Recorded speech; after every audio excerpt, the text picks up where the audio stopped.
think it's longer and more drawn out, yeah. But okay, so okay. I'm excited already starting off. You know, I said I was really excited for my first time to be able to really commentate custom variations, and already we're seeing a pretty unique variation here from Waz's Cabal, where we're going to see the Gas Blast and the Dash Cancel. I know we've been seeing a lot of the like pseudo-upgraded Cabal with the Air Lean, but this is a pressure-oriented Cabal. A lot of safe options, a lot of cancels, and we're already seeing it pay off. Oh yeah, we are here, and I love the opportunity to go for a standing reset here. Very important in this game. I mean, when you leave your opponent standing, you take off, you know, access to invincibility frames. He almost walked back far enough, but somehow that little tip of Jackie's leg able to make the connection. Now Waz lost a lot of a lot of health here, but it was a very costly resource. I mean, that dash punch with Jackie, you can utilize it in a lot of different combos. Sometimes it's a nice Hail Mary to get you, you know, that little boost back into the game, and I don't think he should have spent it that willy-nilly. Yeah, I mean, looking at your crushing blows as resources is such a big deal, and it's already gone in the first round, and that is definitely not good, because that's probably her most common crushing blow, aside from maybe like down 2, which is of course universal, but we're seeing the pressure again, and there are so many little hits that we're seeing from Ald here. It's just the damage isn't really adding up to these full, classic, new upgraded Jackie combos. Yeah, no, I'm seeing that. I see a lot of, I feel like I'm seeing him second guess himself. Like, you know, he'll go in and think like, oh, this jump in isn't gonna hit, and then it hits, but you know, he didn't commit to the rest of the string, or he just, you know, just didn't have any faith in that one jump in, but it did work out. But hold on, he's still in this. Gas Blast to just kind of keep himself away, keep himself as safe as possible, and Waz playing it by the book, just throwing down. I mean, at that point, what was she gonna do? You know, you got to go through this projectile hell, if you will, of Cabal's downward buzzsaw, and it's a very tough thing because you got to like preemptively call it out. Like if you get under it and around it, and as long as you don't get, you know, low profile by Cabal's landing animation, you know, some people's moves are, you know, the faster moves are going to be the highs. You know, it's very specific stuff, and Waz just kind of keeping it nice and safe there at the end. And it worked out for him. Definitely worked out for him. Yeah, I mean, it's really cool to see Waz play a character like this. So many of his characters are kind of, I would say, like defensive characters. You know, he plays Jade with a lot of Runaway. That is pretty much his main from the very beginning. The more zoning-oriented Jade for quite a while. You know, quite good with Cetron, who's a very zoning-based character. Cassie, while she has some aggression, she's definitely very whiff punish-based, which is a lot of what Waz plays the character around. But seeing a really offensive character like Cabal is cool coming out of a player like that. But then it makes so much sense when you see situations like that where it's like he didn't overcommit at the very end. He was just playing safe and kind of went back to that Jade style of like, oh, I know exactly the angles in the corner where I can throw these downward projectiles and you just can't escape. So yeah, using your strengths for characters that aren't your style is super sick to see. Yeah, it kind of gives it a little bit of a, you're seeing the character in a whole new light here. But right now, speaking of a new light, Ald off to a much better start here in this game. Very aggressive, getting that hit, and kind of just stopping Waz in his tracks. Yeah, really kind of able to, oh no, that was a, okay, broke the armor I think there, right? But didn't crushing blow, didn't take it. Of course, that's such a big crushing blow. That's one of the coolest ones in the game to me because you can decide to keep it for the punish crushing blow or just take the damage from the armor break, or do nothing. Yeah, so in that case, you saw Waz holding on to it because, you know, it's kind of a great thing to threaten somebody with. What an anti-air there with the down 3. I don't know, a lot of people say you can't stop Jackie from jumping around, but that was a really, really good answer here from Waz. So, fun fact, I mean, people know that I am kind of obsessed with anti-airs. Cabal's down 3, one of the best anti-airs in the game. He leans super far back, and he sticks out his little toe, and it just stops almost everything that's kind of like at a 45-degree angle in front of him. Super good, and Waz clearly knows that. Yeah, I love the fact that he can convert into, you know, really great situations. You know, you can go for the side switch if you're backed up against the wall. You can go for damage. Oh, look at that. And now he gets health as long as he's standing in his own gas. So that gas, poisonous to everyone else except to himself. Gives him some healing properties. Don't really know the science behind that, but it's okay. If you look at the life bars, you can see exactly which way you're going. Yeah, although it's fun to see a kind of like a battle of healing versus a battle of melting away. Oh no, that's unfortunate. Very especially with the unfortunate. lead in that situation. But while we're getting back to them, definitely that was a really fun situation to see because you very, very often, especially once we've seen custom Yeah. variations, you see people melting away from damage over time on the ground, right? Especially now that we see, like I said, the Jackie grenade launcher, which shoots the goo. But seeing that on the same like screen as an AoE heal, which is something that we never, even when people pick that variation of Cabal or that move of Cabal, the Gas Blast, people almost only use that for kind of like a safe on block ender or to kind of like mix people up into thinking they're going to amplify it. So basically just like a block ender or a restand. But to see the heal and the damage going off at the same time is pretty weird. When are we going to see the Rambo heal, the Rambo bug heal with the crushing blow? That's what I want to know. I don't know, man. A lot of people. There's a long list of what these Rambo players want for their character. Obviously, there's some loyalists out there. They're gonna play Rambo no matter what. But he's definitely in the game. He's definitely in the game. I wouldn't say completely unviable or anything like that. A very unique character, very unique design. I don't know if we're gonna see some top level Rambo though. I'm waiting with you though. I'm Yeah, definitely yeah. waiting Maybe with you. maybe not tonight. Maybe not tonight, but hopefully in the future. So, okay. So while we're waiting for them to figure out what happened and get back. So speaking of that, if you could see one character or one move that we haven't seen yet, well, okay, just even if we have seen them yet on the pro competition, in tournament, what would it be? Flag I know I'm Day. putting you on the Flag spot. Day Oh, Flag Day Baraka. I mean, it's so funny. It's just like the fact that he just gets armor from like the activation, but it's also just very trolly. Definitely super bad. But I want to see like a super good player that can take that troll variation or those troll moves and run over somebody with the flag over and over again. That would be my pick. I don't know. Which one are you itching to see? well, before that, I want to say that Biohazard shares the same sentiment as you, as he really wants to see some really good of flag Baraka, because I mean I think a lot of us were like saw that as one of the first things in the game, right? I mean it was right there from Yeah. even like the reveal or the beta, and everybody was like, "Yo, flag mechanic increases his damage. You can drop it, you can pick it back up. That's so sick." So maybe one day somebody will find the perfect use for that. Yeah. The big flag swing at the least is pretty strong. If I had to choose one, I would say honestly, I want to see more rain. I mean, I know we saw a good amount of rain when he first came Okay. out, but Yeah. just in general, I want to see more rain and more rain too that uses the. I mean, I know we saw Mighty Unjust use it a lot, but the one that like retreats back and then comes back in, and then you can cancel it for meter. I think that is one of the sickest moves in the game.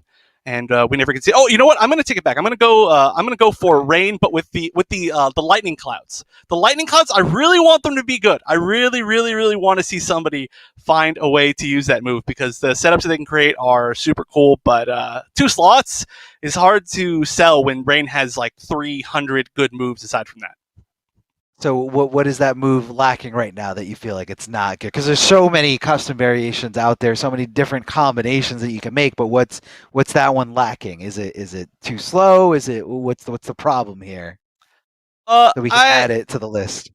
I mean, I don't know exactly. There are a few different things they could do, right? They could make it less spots, or they could make it so it doesn't like push you back in the corner when it's blocks, or they can make it so that it doesn't like go away when you block something, or something like that. But regardless, I think there's still some ways to set some stuff up. Okay. I've messed with it online; it's pretty fun. So maybe what it's lacking is just a good player to really lab it, maybe, or maybe not. Maybe the Could good players be. have labbed it and they just decided not. But like I said, rain is fun regardless of which Yeah. custom move sets you use. So Yeah. it's understandable to just go like, oh yeah, the low projectile's fun or low water. I don't know what it's called. Or hey, the air downwards diagonal dive kick that you can make safe is fun. It's like, yeah, it's all fun. It's rain. It's sick. It's all fun. And not only that, you got like one of the best wave dashes in the game. You literally move like water when you're wave dashing with that character, like point A to point B in like no time flat. So yeah, definitely a fun character to play around with if anyone hasn't, given Rain a shot. I know some of his buttons are a little bit slower than people would hope. I mean, everyone always wants faster buttons no matter what. Like it's never good enough. But in this game, if you don't have a 6 frame down one, like, oh, what's the point? It's too slow. It's too nothing. But yeah, we're just trying to, again, guys, we're trying to sort out what happened here in terms of the connection. But Ald, I guess, is it Ald or ALD? Hopefully he'll correct me. Is, as we saw before, playing Jackie on stream, also has a Sonya um, that we could see in the right setting, in the right scenario. Right now, he's facing the best player in this region, which is Waz. Ald is also from Melbourne and says, I might smoke Waz, but I don't know. Wouldn't want to hurt his feelings. So I guess that's what happened in that last match. He was just saying, I can't do this to Waz. This is too hurtful. Let me disconnect so he doesn't get upset. I'm just kidding. He also wants me to tell everyone to buff Sonya. So seeing a pattern here. So we're playing Jackie, but we also have Sonya. But I guess he's saying Sonya is not good enough, so I'm going to play Jackie. Jackie's I've a really noticed strong that. character. I mean, Jackie's a strong character, but I've noticed that there are two character players that player types that always ask for buffs. It's always Sonya players and Scorpion players. Have you noticed that? Every single one, they'll have like they'll like constantly be like they're like on a campaign. They're like buff my character, buff Scorpion, buff Sonya. But then of course we see a bunch of those characters do well. I mean, maybe more Scorpions nowadays. I do know some people have some opinions on Sonya being a little bit on the weaker side now, but for some reason it's just those two. I don't know why. There's characters like Frost that we never see ever, and the Frost players aren't like buff Frost. It's just those two for some reason for me. I don't know if I'm missing any. Chat if there's anything else. Maybe it's, to me, I feel like every player, every community is asking for buffs, obviously, because I feel like the way most people look at it is like, well, there's no reason to upplay. Let me downplay because I might get something out of it. I might either get sympathy props, I might get people to praise me because I'm a low tier hero, or I might get some buffs if the right person is listening. I don't know why, but that's just the way it is. Everyone wants buffs for their characters, so maybe the Scorpion players and the Sony players are the ones that dig, get under your skin more. That's my guess. I don't know why you think it's them, but I think it's just everybody. Everybody Well, wants. I mean, those characters definitely get under my skin with their gameplay, but no, that's true. That's true. It's really hard. It's really hard to set up anything when you're fighting Scorpion when he's got the full screen auto tracking teleport that leads into damage and any kind of setup he wants afterwards. So it's tough, man. He's one of those characters where you just kind of feel like you can't move, you can't do anything. He could throw out the spear, as a why not move. Just do it. Just do it in this game. Remember that move used to be really unsafe in a lot of different situations. Definitely not in this game. Oh man, how times have changed. I know. But I actually love watching Scorpion, and we do have some potential Scorpion play coming up today. It's really interesting to look at the players in this region. I feel like a lot of the players are either hyper aggressive or hyper defensive. Like we see a lot of like Cetron players, or we have Waz who's pretty defensive, and then we have a lot of we've got like the Jackie play that we're seeing right now, or we see like some a few Kung Laos for some reason. It seems like there's very few of like the middle ground characters that we tend to see a decent amount. Like I don't know if there's all that many like Liu Kangs, for example, or I don't know. I can't think of any other really good examples right now. But yeah, it's kind of like a polarizing area. It feels like to me.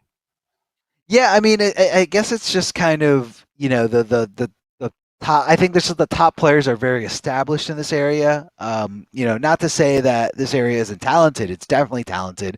We see it every time Waz goes out to any other region or comes to the United States. But obviously, it's a lot tougher for him to pay the extra amount of money that versus like someone who's already in the United States to go to the same events. But the talent's definitely here. I think it's just more like the top players are just more solidified, so they want to play what they want to play, and that's it. And I definitely respect that. It's very easy to say like, oh, just pick up this character, or, oh, just play this character if they're so broken. But not everything fits. Sometimes it doesn't click with you, or you're not getting how to play this character or how to approach certain matchups. So, you got to play with what you're comfortable with. And when you're comfortable, you can kind of move around a little bit easier. You feel like you're in your own skin. I personally am not someone who can easily pick up like multiple characters. It's a very hard concept for me just because I feel like I rely so much on like intuition and I don't like to like think twice about what button I'm pressing. Like I want to know I'm at max range when I press this button. I don't know. I don't know if you feel like that. I mean, I'm trying to remember our history, our fighting game history. I feel like you're the opposite. You play a lot of different Yeah. characters.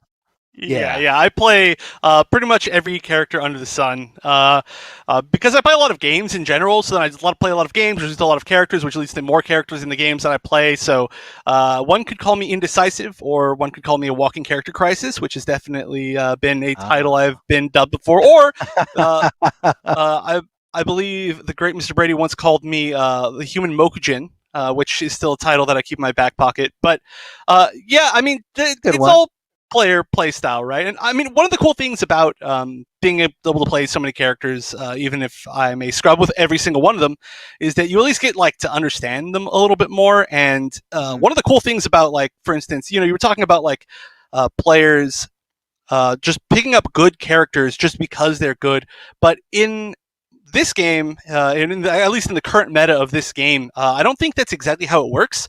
And I think there are some really, really strong characters, but you still need to find your playstyle. Like, there are players who will obviously, let's take a look at, like, for example, Cetrion. A lot of players look at Cetrion as the very top of the hill right now, one of the few at the top of the hill. And Cetrion is really, really strong, but there's a lot of players who will pick up Cetrion and just not be able to play her because they don't have the patience. They aren't good enough at knowing when not to go in, when they don't have to go in. They like commit a little bit too much, and they won't find the success. And we've seen that. We've seen a lot of people try to pick up these secondaries. We've seen it with Shiva. A lot of people are like, "Oh, Shiva." Look, we see Dragon Stance is really good pre-nerf, and we see Stomp's really good, but people still won't understand like really how to get into their opponent's head with those type of like low or like medium reward but high risk options. Same thing with Jackie. You need to be like a really hyperactive player who is super always pressing buttons and knows exactly when to go in, and how to play around the mind games with the air mobility. So you can't pick up any of these like top characters and just automatically win. And I think that's why we do still see a variance of them. I guess the last one I would pick is Joker, who's just kind of cool in general, but you have to be able to like play like the spacing game, right? You have to know when to like stagger things, and I don't know. They're all different, and they're all very different play styles, which leads to at least a diversity within like the top characters, which is pretty neat. Yeah, yeah, yeah. No, it definitely is, neat to see all those kinds of, different approaches. And I feel like NRS did such a great job with kind of having a type of character for everybody. So a character that's like heavy on command grabs, heavy on set play, spacing, no mix-ups, more mobility. And then like even beyond that, you can kind of tweak them a little bit. You mentioned before that now this is your first time commentating with custom variations as a thing. And the possibilities are pretty much endless. What's really cool about the custom variations is, all right, so obviously in tournament rules, you can't back out mid set to create a new variation. You have to have any variation that you could possibly play already loaded in the game, like already loaded on your loadout, ready to pick. So I feel like what happens to a lot of people is they'll run into a matchup and they'll be like, man, I really can't do anything with this loadout. Or, every time I play a Cetrion, this move that I have, that's taking up a slot on my current variation is just useless. Let me go look at the character. Let me go look at the loadouts again, try to customize the character a little bit differently and actually put something useful in that slot rather than the move that I'll never use in this matchup. And then so you have to just like keep building all these different, variations. It's, if you approach the game in that way. Some people don't like doing that. Some people just kind of like, I got what I got, and I'll make it work. But I feel like you're going to be the type of player to just kind of stack, different variations, different variations, different variations for certain matchups. I mean, sometimes you need more mobility, sometimes you need more of like a risky, mix element, and it all depends on what your character has access to. Yeah. Well, see, I'm one of So the players who's just going to choose like the base ones because I'm going to lose anyway, even if I do counter pick with variation moves. No, I'm just kidding. Well, I'm kind of not kidding, but yeah, I've definitely seen that before, and it's super cool. Like I think it might have been Aztec who had the Kodo variation that had the up blast that we never see, where he like holds the shield up and like blasts above his head, and it was like anti Shiva variation to stop the stomp, or anti like Jackie to stop people from jumping over. And I saw it in existence. I never really saw it like work in action, but that's a cool one. I think there's another player who I cannot remember for the life of me who it is, but I know they have a variation called Scorpion Killer, and I would have to assume that is intentionally to fight against Scorpion. So I've seen a lot of players in tournaments who have stuff like that, and yeah, it makes a lot of sense. There's certain moves that like literally like, or what's a great example? There's the biggest example I think in the entire game is if you look at Fujin, and you have them, you have players with the same variation of like the Sky actions and Skywalker, and one has the push and one has Warped Needle, because some characters in the cast, like Joker for example, can always punish Warped Needle, and it's really really easy for them, and so you just always want to have the push against them, but you have to use more resources to stay safe. But then they know which characters they can actually bully with Warped Needle in block strings. So I think that's one of the best examples that we've seen, and it's really cool to see stuff like that with customs, which is why I've been so excited to come back and at least get a little taste of what this is like. But hopefully we can get a match started and I can actually get a taste. Luckily, there's a lot to talk about since I haven't been here for a while, right? That's true. There's definitely a lot to talk about. You just want to see what these different characters can do, and then that is actually a really really good example of what you have to do for certain matchups. And kind of to reiterate, like do you remember like when we were first introduced to variations back in MKX, and there was like, it wasn't much of a debate, but there was like some kind of debate online about, is changing your variation considered changing your character? And some people are like, no, it's the same character. I should be able to change it when you change your character. And everyone's like, no, but that totally changes the loadout. You have access to moves you didn't have access to before. There could be broke characters that have like a variation answer for everything. And I just feel like we've come along. Like, it was such a definitive debate, or I guess the end result of that debate was just like, no, and it didn't even come around this time for MK11. That's true. We used our pass history, but it looks like we're going to be moving on to Swazi against Wi-Fi Scorpion, and here it is. I didn't even get a chance to spoil it. Wi-Fi Scorpion all of yesterday using an extremely strong spawn, which is another character that I don't see as much as I want to see, but I love seeing it. Of course, he's using basically the one, which a lot of spawn players have been doing, although he probably has his own name for it. But on the other side, Swazi using Johnny Cage. Yeah, so Swazi, Rocket Team Johnny Cage here. Spawn, I mean, I love seeing, I feel like it just took a while for people to figure out, where Spawn is, the ranges or situations where he's the best. Definitely incredible in that stand 3 range, which was that little hook animation that you see Spawn just kind of throwing out at you. Yeah, that's the one, ducking right under there. But Swazi's doing a great job of just kind of staying right outside of that range, because although it's very deceptive, stand 3 and stand 3-4 from Spawn have a lot more recovery than it appears to. So Swazi taking complete advantage of it, pushing him back towards the corner. Oh, is he going to cash in big with the crushing? No, not close enough, I believe, to trigger it. That does trigger if he is up against the wall. He could have gotten the win here for that, but yeah, maybe not quite close enough. Oh, I'm really sad because we did see the armored charge go through and not quite punish the projectile fast enough. Of course, after we saw the ability to add that little arc force ball, Johnny became one of the scariest owners in the game in his own respect. We are again seeing the 3-4 range really being taken advantage of, and that is really, really, really where you want to play it. Like you said, we're seeing a lot of these just standing 3 staggers, not going to the full standing 3-4 string, which leads to situations exactly like that, where Swazi is sitting there trying to wait for the 4 to come out so that he can do something, knowing that he's going to be plus in that situation. But the staggered 3 into the dash-up throw, or the staggered 3 into the sweep, and there's just a lot of mind games behind that. Wi-Fi Scorpion showing that he knows them pretty well. And looking like Swazi's going for the throw mix, giving up the corner, although he could have gone for the forward throw. Does get there in time here. That's going to be a punish. Crushing Blow decides to break away and duck it under the throw. down 2, double down 2 for your troubles. Now it's Wi-Fi Scorpion in a big situation here. He can make this might be comeback. He maybe did. I think that might be it. That might be it. The spawn damage is so high. I'm going to say that's it. That's got to be it, right? That is enough. Oh, the comeback. That was really, I mean, to be so composed in that situation, to not let it, fall through your fingertips, to not crumble under that pressure. Wi-Fi Scorpion, really impressing me right here. Getting that sweep, double hitting, really good stuff. Very active move with a great amount of training. So the big thing about the 1 is that it does lose its armor break, which is why you saw such a quick breakaway from Swazi in that first game. But once they do get that breakaway, that's the moment that all that Spawn needs to do is land one big hit, and you are donezo. So there's the breakaway, exactly like I was saying. If we can find one more opening within the next 20 or so seconds, then I think Johnny is basically dead. Yeah, all he needs is just one more. He possibly could get it here.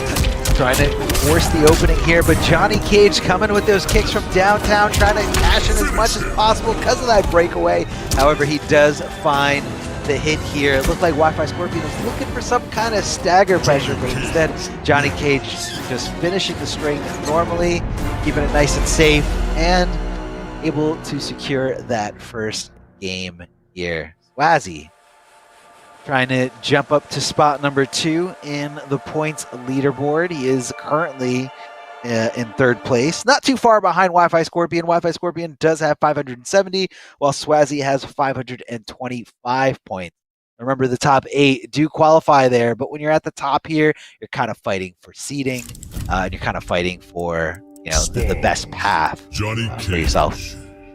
Yeah, I mean, we didn't really get a chance to talk about this too much because the game the game preview just kind of ended with disconnection issues, which is unfortunate. But yeah, this is the battle between 2nd and 3rd place, which not only is the battle for literal seeding and the chance to maybe, if you win from now on, to overtake Waz, but this is also I don't want to say undoubtedly, but there's a really high chance that these two players will play against each other in the regional finals. So this is a great place to try to feel things out. I mean, the fact that we're seeing Wi-Fi Scorpion try this spawn out and then come into him even after the first game loss is saying a lot about what he's trying to learn for trying to take home the big bucks at the end. Yeah, it's all about, the long game. Later on, you're going to want this option. Yeah, everyone, and the other thing too is you don't want to give everyone, your information with your best character. I mean, Scorpion, obviously going to be the main for Wi-Fi Scorpion, which I guess isn't always the case. We've seen people name themselves after stuff and not pick them. But, he doesn't want to give it all away, and, wants to diversify his portfolio. So, trying to get that spawn stock as healthy as possible here. Big jump in from Johnny Cage, able to convert some good damage. Tried to down 2 there, thinking the breakaway was coming, but instead holding on to the leader for that forward roll, trying to catch him on those recovery frames. Flawless block to minimize that chip damage. Now Johnny Cage in a world of hurt, nowhere to really go. However, he can jump off that dirty mattress. Oh, he thought it was gonna whiff. He was trying to walk back and stand 3 into, I guess, anything, and he would have killed him. But sometimes I feel like those follow-up kicks just suck you in. Yeah. I mean, a lot of times too, we see Johnny's move in with forward 3 and not do the follow-up kicks. So maybe he just assumed it was going to be a raw forward 3, but Swazi making the right call there, and again moving up in the set. But now again, he's got to play this mid-range game. Luckily, he's got the projectiles to do so, which have really given him just so much mileage in this matchup. And when you step outside that range, you make Spawn move into you, then he makes mistakes, then you have an opportunity to try to fight outside of that standing 3 range, and ouch! Hurt big time. I mean, I guess the throw attempts are just getting a little too obvious, especially when, you got the crushing blow requirement there. I guess that throw was a little too obvious. He tried to go for the forward throw to make some kind of crazy comeback. He had fatal blow ready. If he did connect forward throw, crushing blow was going to happen. Usually a lot of players like to wait for the throw animation and then tech, with 2 or 4 because they know they're looking for the crushing blow, so they're looking for forward throw.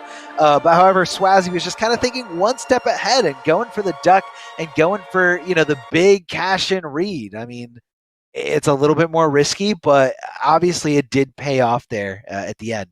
Swazzy is rocking Johnny Cage and Sub-Zero for the most part for this tournament, and he is from New Zealand, Auckland, New Zealand. I hope I'm saying that right, just to be, just to you know, give you a little more information on him. We asked him how he thinks about his path, and his response is, "I don't know." He also wants me to tell everyone to nerf Lao, not Kung Lao, just Lao. He thinks very little of him, and he won't even address him by the full name. Just Lao, nerf Lao. Maybe he's talking about the great Kung Lao. Maybe he's not talking about the current Lao. You know.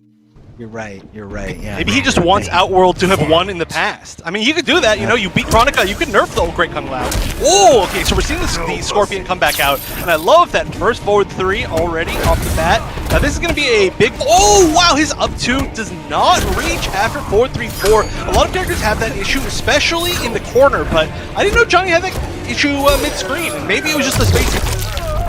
Yeah, it could have been the spacing thing, but it's definitely going to be something that plays out into the rest of this. Now, forward 3-4 does have a flawless blockable gap. However, I guess next time, Swaz is going to think twice about actually trying to, you know, cash in on the back. Now, that was a very slow one, and I guess Johnny Cage just never really got to touch him in that last round. Wi-Fi Scorpion looking like a completely different player here.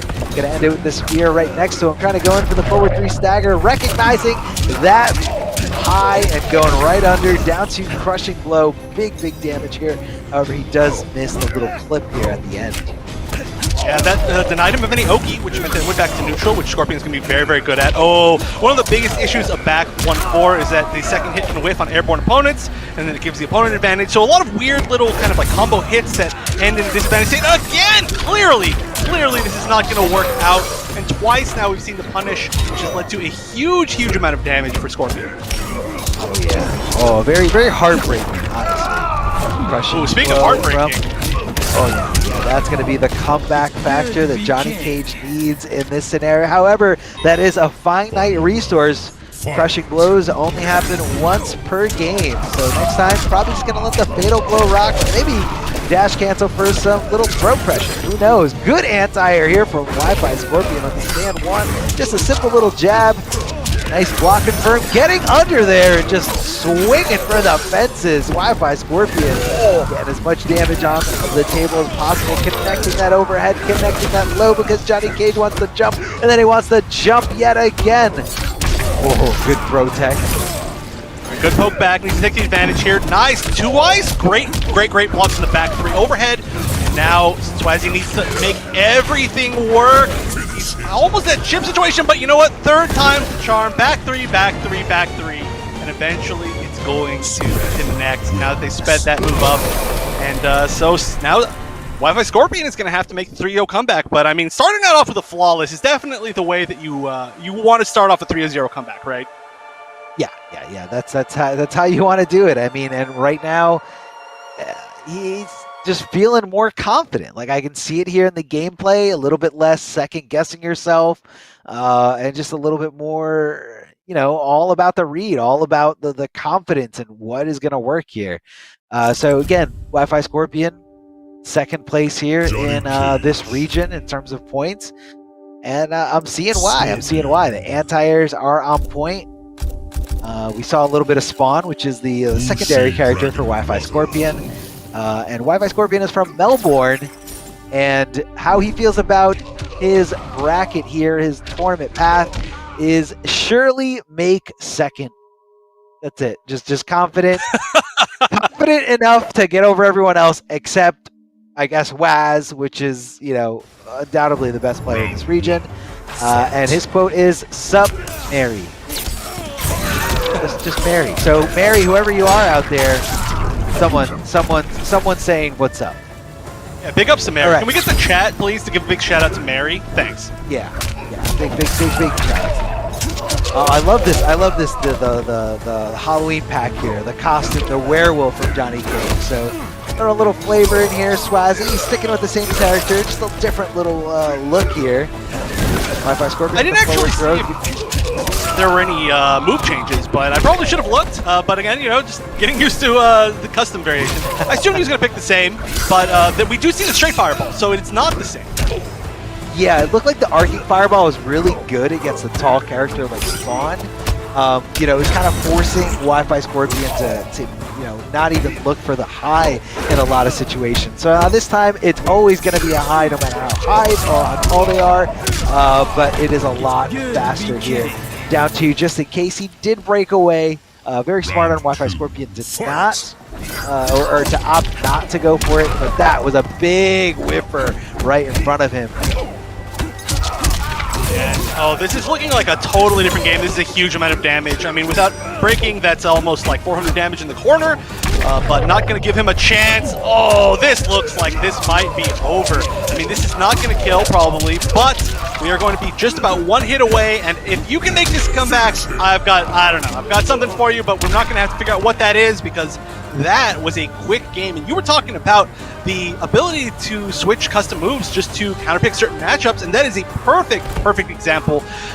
You know, just getting rid of the arcing fireball and giving him his normal fireball. We didn't even really see any of the moves that were in the variation otherwise, but the fact that he took out a move made the game completely different, because that becomes like a footsie's fireball rather than an actual like angled fireball, like a zoning fireball, and he controlled that mid range better. He didn't let him throw out those forward 3-4s that were giving him issues because he couldn't flawless block them, and etc. And so now, if Wi-Fi Scorpion wants to get that second place, then he's gonna have to make it through the losers bracket. Yeah, I'm not, that was, yeah, definitely a tough thing to kind of, you know, the comeback was happening there, but yeah, maybe it was all because of that specific loadout for Johnny Cage the first time around, maybe a little bit more catered to Spawn specifically because of the range that Spawn likes to play in, you know, stand 3 range and just kind of contest with Spawn's fireball a little bit better. We also saw the Cage rage there from Johnny Cage at the end. A very unique move, very strange properties, but you know, worked out there for him. And it came down to a lot of throw reads. I feel like that's kind of Swazzy's play style. I don't know if it's that he's picking up on throw patterns from Wi-Fi Scorpion, or if it's just like that's the way he likes to play. Like I have an inclination that, you know, maybe that you're going for a throw here. I'm gonna risk it all, risk it big. Hope you're not throwing a mid, and go under that throw down to crushing blow for some good damage, really good damage here. Yeah. Twice we saw gigantic down to crushing blows. So twice, at least in the last 2 games. There's probably more in the first ones that I've already forgotten about, but it definitely did a lot come down to those throw reads. But you know, it's what you got to do, especially when you're playing a character like Johnny Cage, where your main game is going to be these strike throw or like strike stagger mix-ups. You kind of get in your opponent's head, and it's just what you got to do. Yeah, and a lot of people like to play like that. Some people don't play like that. Some people will, you know, sometimes they'll kind of like passively let go of block and hit block again and be like, oh, I saw it whiff. Let me do, you know, what I got to do, whether that's down to crushing blow or your high starting string that'll punish in that range. But some people just like fully commit. They're like, I know this is coming. I'm holding down, and here comes this down to crushing blow for a lot of damage. So it looks like we're going to be popping into the lower bracket here for now, did we get results for that first bracket? I'm sorry, the first match. But okay, so we do have the results here as I navigate through Discord. Don't know if you've got it in front of you, Chef. I believe I do. So it looks like Waz won versus Ald 3-1. So despite all the connection issues, it looks like they did get a chance to play it out, most likely. Or they just didn't, and it's really sad. But Waz was ahead in the set regardless, and not a huge surprise to anybody, I think, to see Waz moving on. So it's going to be Waz taking on Swaz. I'm not going to finish either of their names in the winners finals, but now, like you said, moving down to the losers bracket, and we are going to see Cetrion versus Loud, the character that maybe was or was earlier requested to be nerfed. But we'll see if it's necessary, going up against the Elder Goddess. Yes, and Solar Plexus. Now Solar Plexus coming in here real hot, trying to throw down those laser beams, trying to stop Kung Lao from making any kind of approach. Forward roll, very aggressive. Could have been even super punished there in that scenario, but, you know, lives to see another day. I like the cheekiness there with the stomp, and hold on a second. Big crushing blow. A lot of damage here. And I'd say it's kind of one of the rarer crushing blows that you see from Cetrion. Not a tough requirement, but I guess he even hit it again. I guess when you're playing a character like Kung Lao that's jumping a lot, and I'm not saying that all Kung Lao players just know how to jump. I'm just saying that the jump is so powerful from this character that you got to be crazy not to jump when you're with him or when you're using him. Yeah, I mean, it's his greatest strength. You got to play to it. I mean, big shout-outs to Splash, still one of my favorite players ever to watch in Mortal Kombat, in pretty much any Mortal Kombat. His Lao in this game is one of the jumpiest things I've ever seen in my life, but is a thing of beauty and just showing off what the character is capable of doing. And so, yeah, you got to make those reads. Wow, that was a really heavy read there, though. That was assuming it's like point blank. There was also very, very risky stuff here from Kung Lao, going right into that dive kick. Very punishable on blocks. You usually don't see them doing it in, that closer range. Sometimes they'll do it like, that little space where you got to move forward in order to get hit. If you're moving forward, you're not blocking, thus you're not going to, put him in a punishable state. Jumping right over there, calling out the boulder, rolling to the other side, and instead of going for a regular string into the fatal blow, decides to just maybe out of a moment of panic, go right into the fatal blow. That's going to be a little too shy here for the death, but this is Cetrion. All you need is a nice little tornado from downtown, and Solar Plexus getting that first game over Ketchup Mama. That was such an interesting ending situation because that was the return fatal blow, right? It looked like, I don't know the exact damage percentage of the first hit of Tornado, but it looked like had Tornado not been an armor breaker, I wonder if he would have been able to live through that and actually hit because he was flying forward. But it is an armor breaker, so it guaranteed it and also ended with a really funny ending screen of Kung Lao backwards in the air. But yeah, that's interesting. You very rarely see armor breakers breaking fatal blow armor because, you see them for breakaways. And oftentimes if somebody's reading a fatal blow, they'll just stuff it before the armor frames anyway. But weird situation, and it's cool that we got to see it. Yeah, it's a strange one, but it is armor all the same. Some characters fatal blows start up a lot faster than others, so yeah, it really depends on who they're trying to break armor for. Ketchup Llama is, according to this, a Kung Lao loyalist, not looking to play any other character. Ketchup Llama is from Sydney, and also he is not looking forward to Solar Plexus's zoning. I mean, I don't think anyone is. I don't think anyone's looking for it. I'm just kidding. We all love watching Sony. And then the quote that he wants me to say for him on stream is, for the Wu Shi. For the Wu Shi's going to get in over these boulders. For the Wu Shi's going to go in and hit those mids. Just kidding. He's going to go for throws just when you think he's going for mids. Right now, that orbiting hat not connecting to the combo that he wants. And Cetrion's wall is really keeping him at bay here. The boulder's so scared of him. You don't want to jump into them, but you do want to hop over them. Yeah, and I mean, talk about zoning. He wasn't looking forward to the zoning, but he didn't say anything about this rush down from her, which is a thing that Cetrion can do now. Of course, it's one of the reasons why she's quite so good. But great anti-air. Maybe a little bit closer, could have gotten or maybe could have even gotten a second barrier right there, just because it did hit kind of meaty as an anti-air. But regardless, great teleport to get that corner control back. But whoa, we're seeing the I don't even remember what that's called. The up and down hat. Yeah, the squiggly hat. I'm pretty sure the official hat. I'm gonna agree with that. We begged him to change it to Squiggly Hat. They said, all right, got it. Possessed hat. But I like Squiggly Hat better anyway, so we're going to stick with that. But yeah, seeing the amplified version of it kind of as truly as a zoning tool is pretty unique. We used to see that a little bit more kind of as an up-close tool, but then it got nerfed, and so we don't see it. Nice! Great conversion! Catching with the orbiting hat, and needs to take advantage of this. He's doing it. A lot of jumps. A lot of jumps, but that is very successful there. Big jump in two, able to convert into some good damage. I'm seeing a lot of jumping here from Solar Plexus, just trying to get some space between himself and Kung Lao in order to apply a little bit more of a zoning game. And Kung Lao immediately, right after round begin, going for the dive kick. I need to be right on top of her. And I guess he's okay with, definitely not okay with taking these boulders, but I guess he's okay with, oh God, just boulder after boulder. Kung Lao getting sniped out of the sky here. Oh, that was the last thing he was looking for. Oh, that was a round. That was like an aggressive zoning flawless round. At the end of that one, into a second friendship. This is not feeling quite so friendly seeing those double friendships. But you know, okay, so a lot of people don't really have a lot of fun against Cetron zoning, but I personally really like watching Cetron zoning because you get to see how many like reads they make within that like zoning situation. Like the fact that we got to see two straight air rocks. And they both hit, it's like, oh, you got red. You know, it's almost like you're being mixed up or pressured from full screen, or in that case, like half screen. It's not like, I don't know, just to throw out an example, it's not like Deadshot, where it was like projectile, projectile, projectile, and you're like, okay, how am I getting on this? This one's like, okay, straight rock, you know, max range barrier, like low rock, ground pound cancel, dash forward, barrier. It's like, it's very active and very cool to watch for me.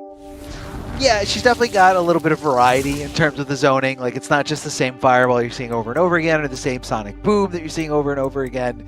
But she's a very diverse and well-rounded character. She can do a lot. She can do a closed zoning. Solar Plexus is maining just Cetrion here today. He's from Auckland, New Zealand, and playing my opponent feels like a high-intensity workout, so he's very comfortable with his first opponent here. And he also says the Polynesian community is so small in New Zealand and Australia, FGC. So shout out to Samoa, the Cook Islands, and Tonga Chiho. I don't know if I'm saying any of this right. This is all foreign to me. The other side of the world. I don't know how they talk. Just this morning, I thought it was Waz and not Waz. So, you know. I have been calling him a Waz for years also, but yeah, you know what? At least you attempted. But yeah, we're trying our best always to pronounce everything right, and we get it right maybe 10% of the time if we're lucky. So that's just how life is. But definitely representing all those areas quite well right now.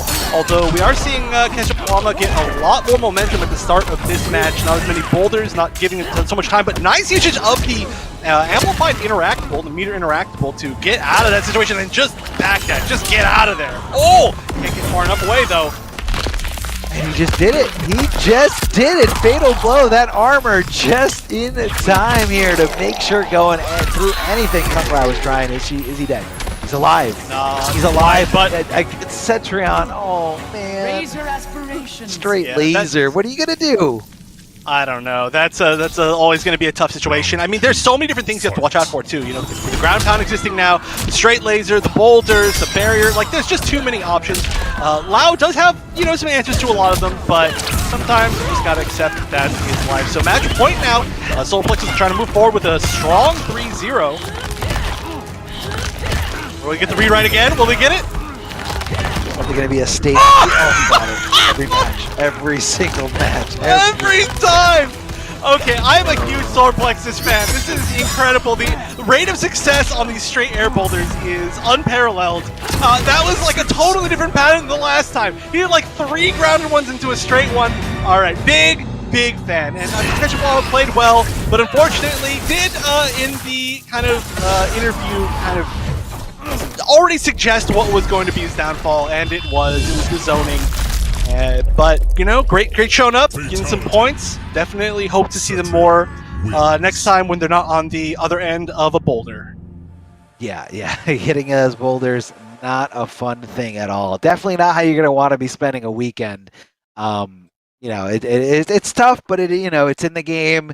You gotta go to the lab. You gotta deal with it. Maybe go out there and ask some other Cetrion mains for some games and kind of get used to it. But you know, that low ground pound, definitely a kind of like a little mix there, a little mix for certain strings that normally end in overheads, or just like kind of a way where like you're expecting pressure to end.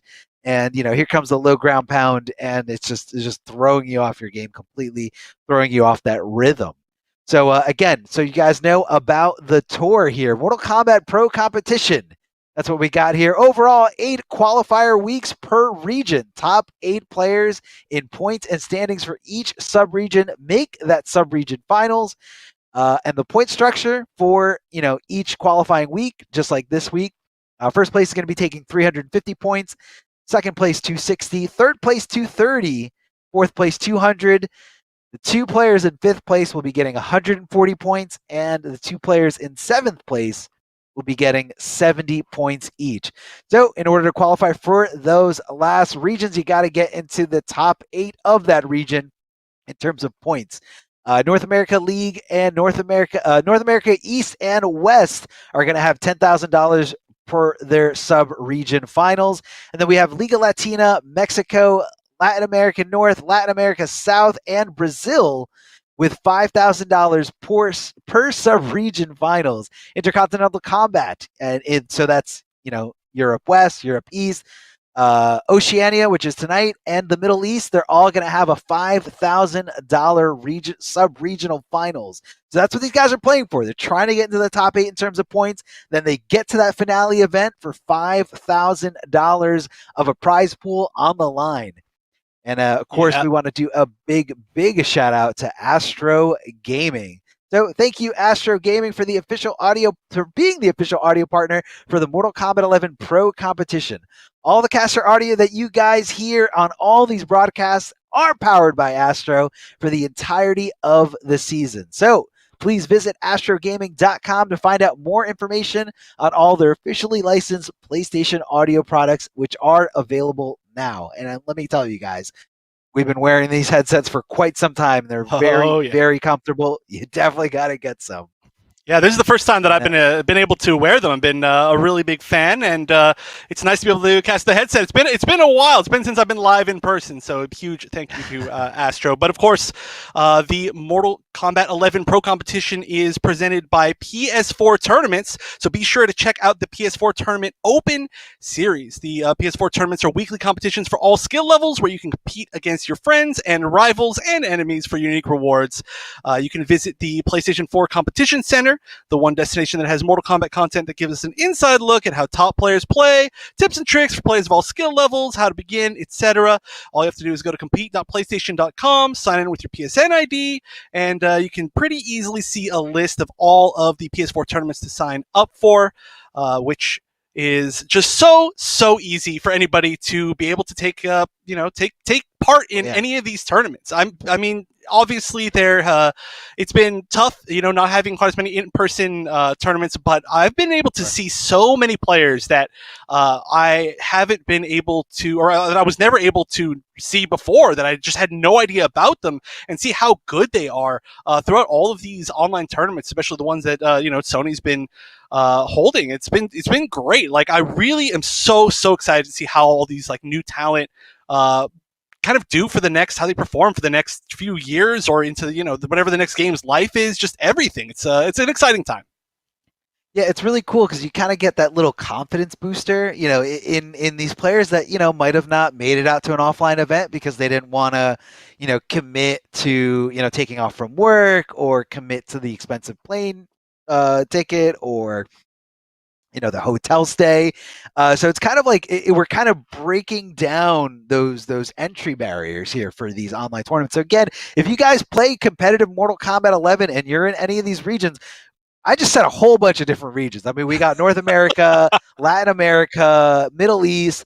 Even though you didn't get into these first few weeks, just play. I mean, it's just kind of, you always got to show your support, especially for a community as small as ours. Show your support any way you can, whether that's donating to that specific tournament, whether that's participating in the tournament, tweeting out the Twitch broadcast, any way that you guys could do it. And participating in tournaments is very fun, a very great way to meet new friends, learn how to play the game at a whole another level, and it just kind of opens up this whole extra enjoyment playing the game competitively. Because if you put so much time and effort into a game, you want to get better at it. So definitely sign up if you guys haven't yet, even if you missed out on the first few weeks. Just kind of test out the waters and really see what competing is all about. All right, so we got some new faces here, or at least one new face here. I know you're familiar. Yeah, a new face. Colt the Icon, who just goes by Colt here, for the first time, I believe, first time in any top 8 here, and he's the only player in this top 8 that doesn't have any points yet, but definitely going to have some points, and definitely going to be breaking through that armor. We're going to be seeing a little bit of Jace here, that purple stuff going right through those projectiles. Okay, so before we even talk about anything more about this match, we need to talk about the fact that we're seeing the Kung Lao, I don't even remember what this stance is called, but the like, and I don't know, I literally don't know what it's called, but the spirit stance, this is by far one of my favorite moves in the entire game. I'm going to take back my answer from earlier about the Rain Lightning being the move I want to see, and it's going to be this. And so far we're seeing a really great use of it, as we're going to see Sagat take the first round. And funny story, so I mean, I think this might have been like 7 months ago. This might have been longer than that. This might have been like, I don't know, something like that. I went into a tournament that Waz was streaming, and I saw a player playing this variation back when it was actually just the 3 variations, and this was a 3rd one. And I said, what is this? Like, how do you guys know how to fight against this? Because you're all countering super well. And Waz was like, oh, that's just how the meta is in this region. We just play weird stuff. And so apparently this is not the weirdest thing to see, but to me, it's one of the sickest things to see. Yeah, it's definitely unique. I feel like it's a little bit more of like a long-range game. The moves are a little bit slower, but the range on them is just incredible. And, you know, you combine that with Kung Lao's already great throw-strike game, you know, he can kind of play it at any range here. You know, you go for the really far projectiles, go for, you know, the Z-hat here, you know, however he feels like approaching the situation. And cashing in big here on that crushing blow, the back throw, breaking the back of the ribs here. And, you know, I saw a great start here from Colt the Icon, but I think the situation just kind of took a really big toll on him. That first round was his, you know, had Kung Lao dead to rights. Kung Lao made this crazy comeback, guessed perfectly right on the breakaway attempt. Did the dive kick to break through it, cashed in on the crushing blow, set the game back to, like, you know, very, very even, very, very close down to the nail biter.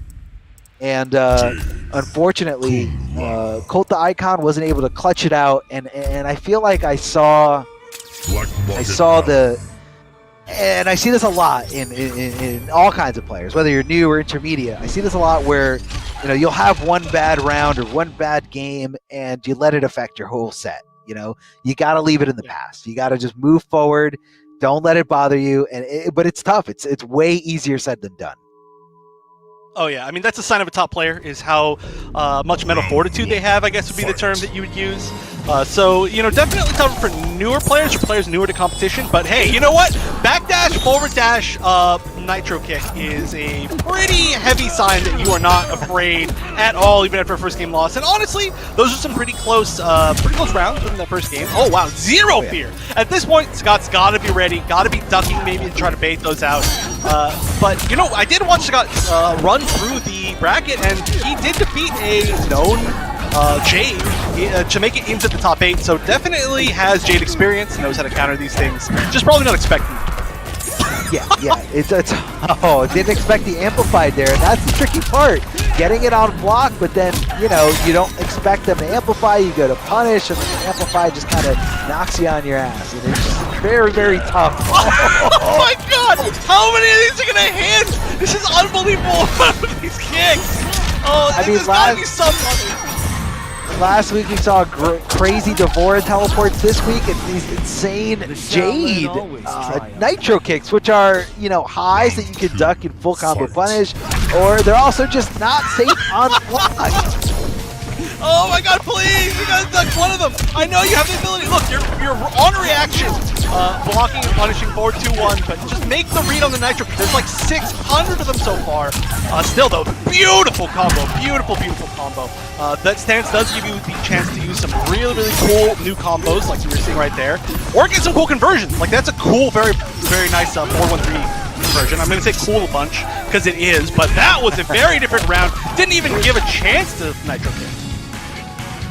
Oh yeah, no, didn't get a chance. Just kind of shut that party down completely.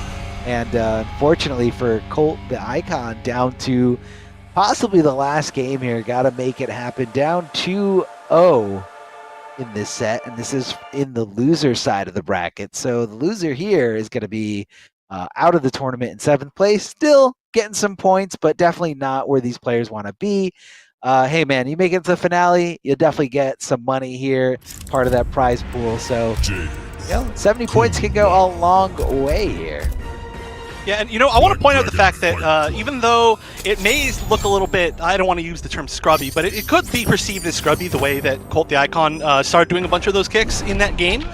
It's not like that was how he was playing in the first game, and he's received no signal that he should be stopping, as every single one of them basically has been hitting. The only one that was punished so far was because it was jumped over, and that's not necessarily a read on the Nitro kick, it's just a jump, which is going to happen.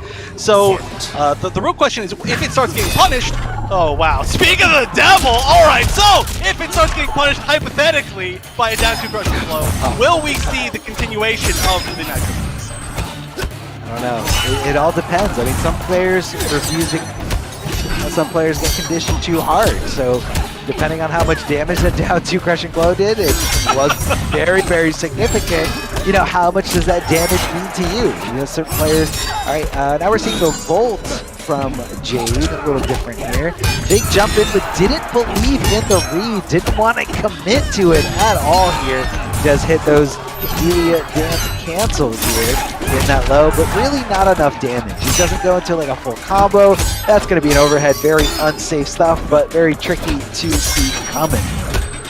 Yeah, strike you're gonna cancel. If you're gonna win through Dahlia's dances, you've got to read a lot of them, and you've just got to really get in your opponent's head, make them really, really start blocking, maybe start throwing them. It's not an easy path, but it is a nice addition to her kit that she wasn't able to really take advantage of before customs. And right now, I like the fact that we are seeing a very, very different playstyle, and we're seeing a lot less than Nitro Kick, so truly that was an adaptation, and that wasn't just somebody who didn't know that it was bad to throw out unsafe moves. I really like this play from Colt the Icon, and there we go. This is a perfect example of how you're supposed to use Dahlia's dance in that kind of Jade pressure. Yeah, you just kind of don't know, because she's got so many like different hitting strings. Some of the strings are just safe if you just let the whole thing rock. There's a mind game behind it. They have the flawless block gap where she can, kind of cover with the Delia's dance there in the middle there, or if they're not blocking low. So many different routes, so many different options you can go. But right now, Colt the Icon, hashtag the Icon, is in a very, very tough spot here. Oh, now going for a huge ride, and that's going to be just enough damage, more than enough damage here, and it's going to be Sagat taking it over Colt the Icon. But don't let it discourage you. You did your thing, man. You came out here, you got into the top 8, you got your 70 points, and puts you in a good spot here. So if you come back, make another top 8 appearance, you'll get into that finale, you'll get to play, and you'll have time, because there is definitely a lot of time from now into the finales for all these sub-regions. So Colt the Icon, big shout out to you, but unfortunately, this is the end of your tournament path, but that is just for tonight. Definitely come back and just show everyone what you got. Show everyone what you learned. Yeah, honestly, just to kind of extend that a little bit before we move on, I think the adaptation of playstyles from Colt was incredibly good. We saw a different playstyle in all 3 different games that changed every time based on how well he was seeing that Sagat was dealing with it. And that is a hugely difficult thing to do. Definitely, like, for example, like myself as a player, very difficult, very hard to do that, especially to switch between styles, like playing Wild in the second game, playing very pressure oriented in the third game, playing kind of like a normal game in the first one. It's not an easy thing to do, and so even though you didn't quite take the victory, I think that shows a lot of potential, and I definitely want to see them come back for further weeks. Yeah, man, and it's very easy. Like we said before, you just go to the website and sign up. If you guys are in those regions, go to the PlayStation 4 tournament website and sign up for it. It's no problem. But it looks like we are going to take are we doing a quick break? Don't go anywhere. We're going to be right back with more top 8 action. We still got 6 players left in this incredibly talented region. Show some love and don't go anywhere. Hello, everyone, and welcome back to Week 4 of the Mortal Kombat Pro Competition Intercontinental Combat for the Oceania region. I am Wonder Chef, joined by Darth Arma. I'm back for the first time in a while. I've been having a blast so far, being able to see all these players play, and we're just about halfway done. These players have been representing their region extremely well, but of course, if you want to represent your region, you can also buy some super sweet merch. So if you want to do that, of course, you can just go to the merch store, browse the apparel. It's got all of the regions, got a bunch of different characters. It's all right here. If you had to choose one of these, which one would it be, Arma? I would definitely choose the Melina one because I don't know about you, Chef, but every morning when I wake up, I check Ed Boon's Twitter and I just cry and cry and cry, or rejoice for how happy I am about my character. So I definitely need to be rocking that North America League Melina t-shirt. And there's a lot of stuff here on this website, different colors, different styles. So definitely go check it out. Yeah, I would. I mean, you don't check for his tweets. You check to see if he just tweeted at all, and then you cry about Melina. I don't even think the Melina stands, quote unquote, even know that she's in the game yet. But hopefully we get to see some Melina. I'm a big Melina fan. I'm a big Scorpion fan, so I'd probably go with the Scorpion shirt. But that's a boring answer, and I like yours a whole lot better. I got a little history behind that one, but yeah, and guys, again, this tournament is presented by PlayStation 4. So the Mortal Kombat 11 Pro competition is presented by PlayStation 4 Tournaments. Check out the PS4 Tournament Open Series. PlayStation 4 tournaments are weekly competitions for all skill levels. Compete against your friends and rivals for unique rewards that you can only get here. You can visit the PlayStation 4 Competition Center, the one destination that has Mortal Kombat content that gives you an inside look at how top players play and tips and tricks for players of all skill levels. All you got to do is go to compete.playstation.com, sign in with your PSN ID, and it's that simple. You can see all the different tournaments that are available there, not just Mortal Kombat, not just fighting game tournaments, a lot of different genres. So if you're competitive, go check it out there. And if you want to try to get competitive, definitely give it a shot. And if you guys are out there playing Mortal Kombat 11, even if you just kind of play casually there, Combat League here and there, get involved, get into the community, join a tournament. It's a good way to just kind of support. You got to support these events in any way you can, because the bigger the community grows, the more we get out of it, the more prizes we can give out to people, and just the more content everyone's going to have in general. And definitely the biggest point that I want to touch on in terms of growing our community: just be a good human being. Don't be awful to new members coming into the community because, hey man, I'm sorry, but I gotta say it, there's some people out there that just aren't putting their best foot forward. Be welcoming, engage, and just have fun and make sure everybody's having fun. You're here to compete. You're here to, love Mortal Kombat with the rest of us. So it looks like we're going to be seeing some Cetrion versus Scorpion. This should be in the lower bracket, I believe. Yeah, I mean, Solar Plexus, I was super impressed with their play, but Wi-Fi Scorpion, of course, was my kind of favorite pick earlier in the day, and now they're going to play against each other, so that's kind of a heartbreaker for me. But this is a matchup that I've seen quite a bit, Cetrion up against Scorpion, and it can really go either way. It's not really like an auto-determined matchup. I mean, not many are, but I'm excited to see how both of them play it. We're definitely not going to see as many boulders, I'll definitely say that. No, definitely not. As soon as the boulder animation starts there, Wi-Fi Scorpion, a player that is, the reactions of this player are going to be on point, going to be able to teleport through there. So you're going to see probably a little bit more lasers here from Cetrion, because it is the faster projectile, a little tougher to react to. Whereas Boulder, man, that was a beautiful punish here. I guess he was anticipating the breakaway, and he actually got a nice little spear charge up there for the long game. A lot of attack here from Cetrion. Nice little fake there. Yeah, I love that you stayed on the same side. Yeah, I mean, you expect a lot of teleport feints, teleport mix-ups from Scorpion, but I guess Soul Plex is like, hey, you know what? Cetrion can do it too. Offensive, point blank, same side teleport, and it actually worked out. But now, of course, that means no defensive meter, which means this is going to hurt a lot. I think this might be scaled too much to kill, but it's at least going to take very low. I could be wrong, though. Very, very low. Literally, oh, man. And the success rate of that overhead, very, very high here. And is going to be connecting here to overhead. Yeah, I mean, the great thing about that overhead is that even if it wasn't overhead, it still hops over a lot of lows, and especially you see Cetrion's using a lot of down 3, down 4, and it's going to get over all of that, just go right to the dome, I guess, and get that nice hard knockdown. But it is also an overhead, and it's safe, so everything about that move is quite good. And it overbreaks, I forgot about that. Barely see it. What does that move not do? mean, it doesn't. Mixes, it low crushes. I guess it is a little bit slower on startup, which, you know, was buffed a little bit in one of the previous patches. So I guess oh, what a call out. Beautiful call out there on the wake up, connecting that back 1-4 from that far range. Oh, that was tricky. That was so tricky there. Leaving him in a standing position at the end of the combo thanks to the spear amplified. And then just kind of showing that he's aware of his surroundings. Able to tick throw with that interactable for some good damage, and Wi-Fi Scorpion feeling confident, looking confident here in his first losers match. But it's okay, don't count out Solar Plexus. He's playing Cetrion after all, so you can just kind of make a little bit of the adaptation here. Maybe play a little bit more patiently, maybe rely a little bit more on you know, the up-close game. Let Scorpion teleport in. He's probably going to cancel, but Cetrion's got some buttons up close.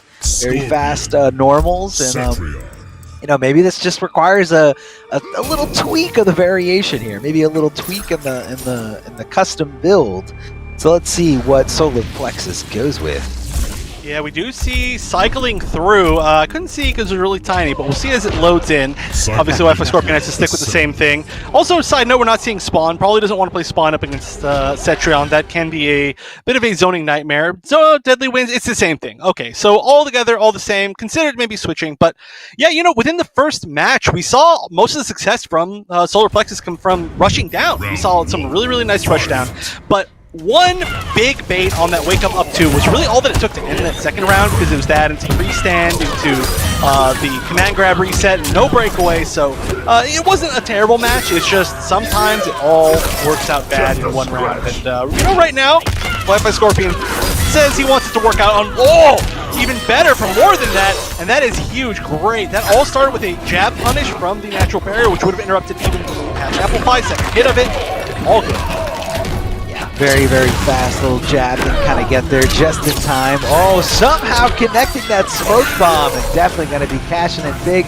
Not only cashing in big enough to kill for the first round, but also look at the corner positioning here. Cetrion up against the wall, but we all know she's just one teleport away from getting out. So I guess it was a little telegraph there. Good challenge from Wi-Fi Scorpion with the normals. This time hit confirming into the teleport.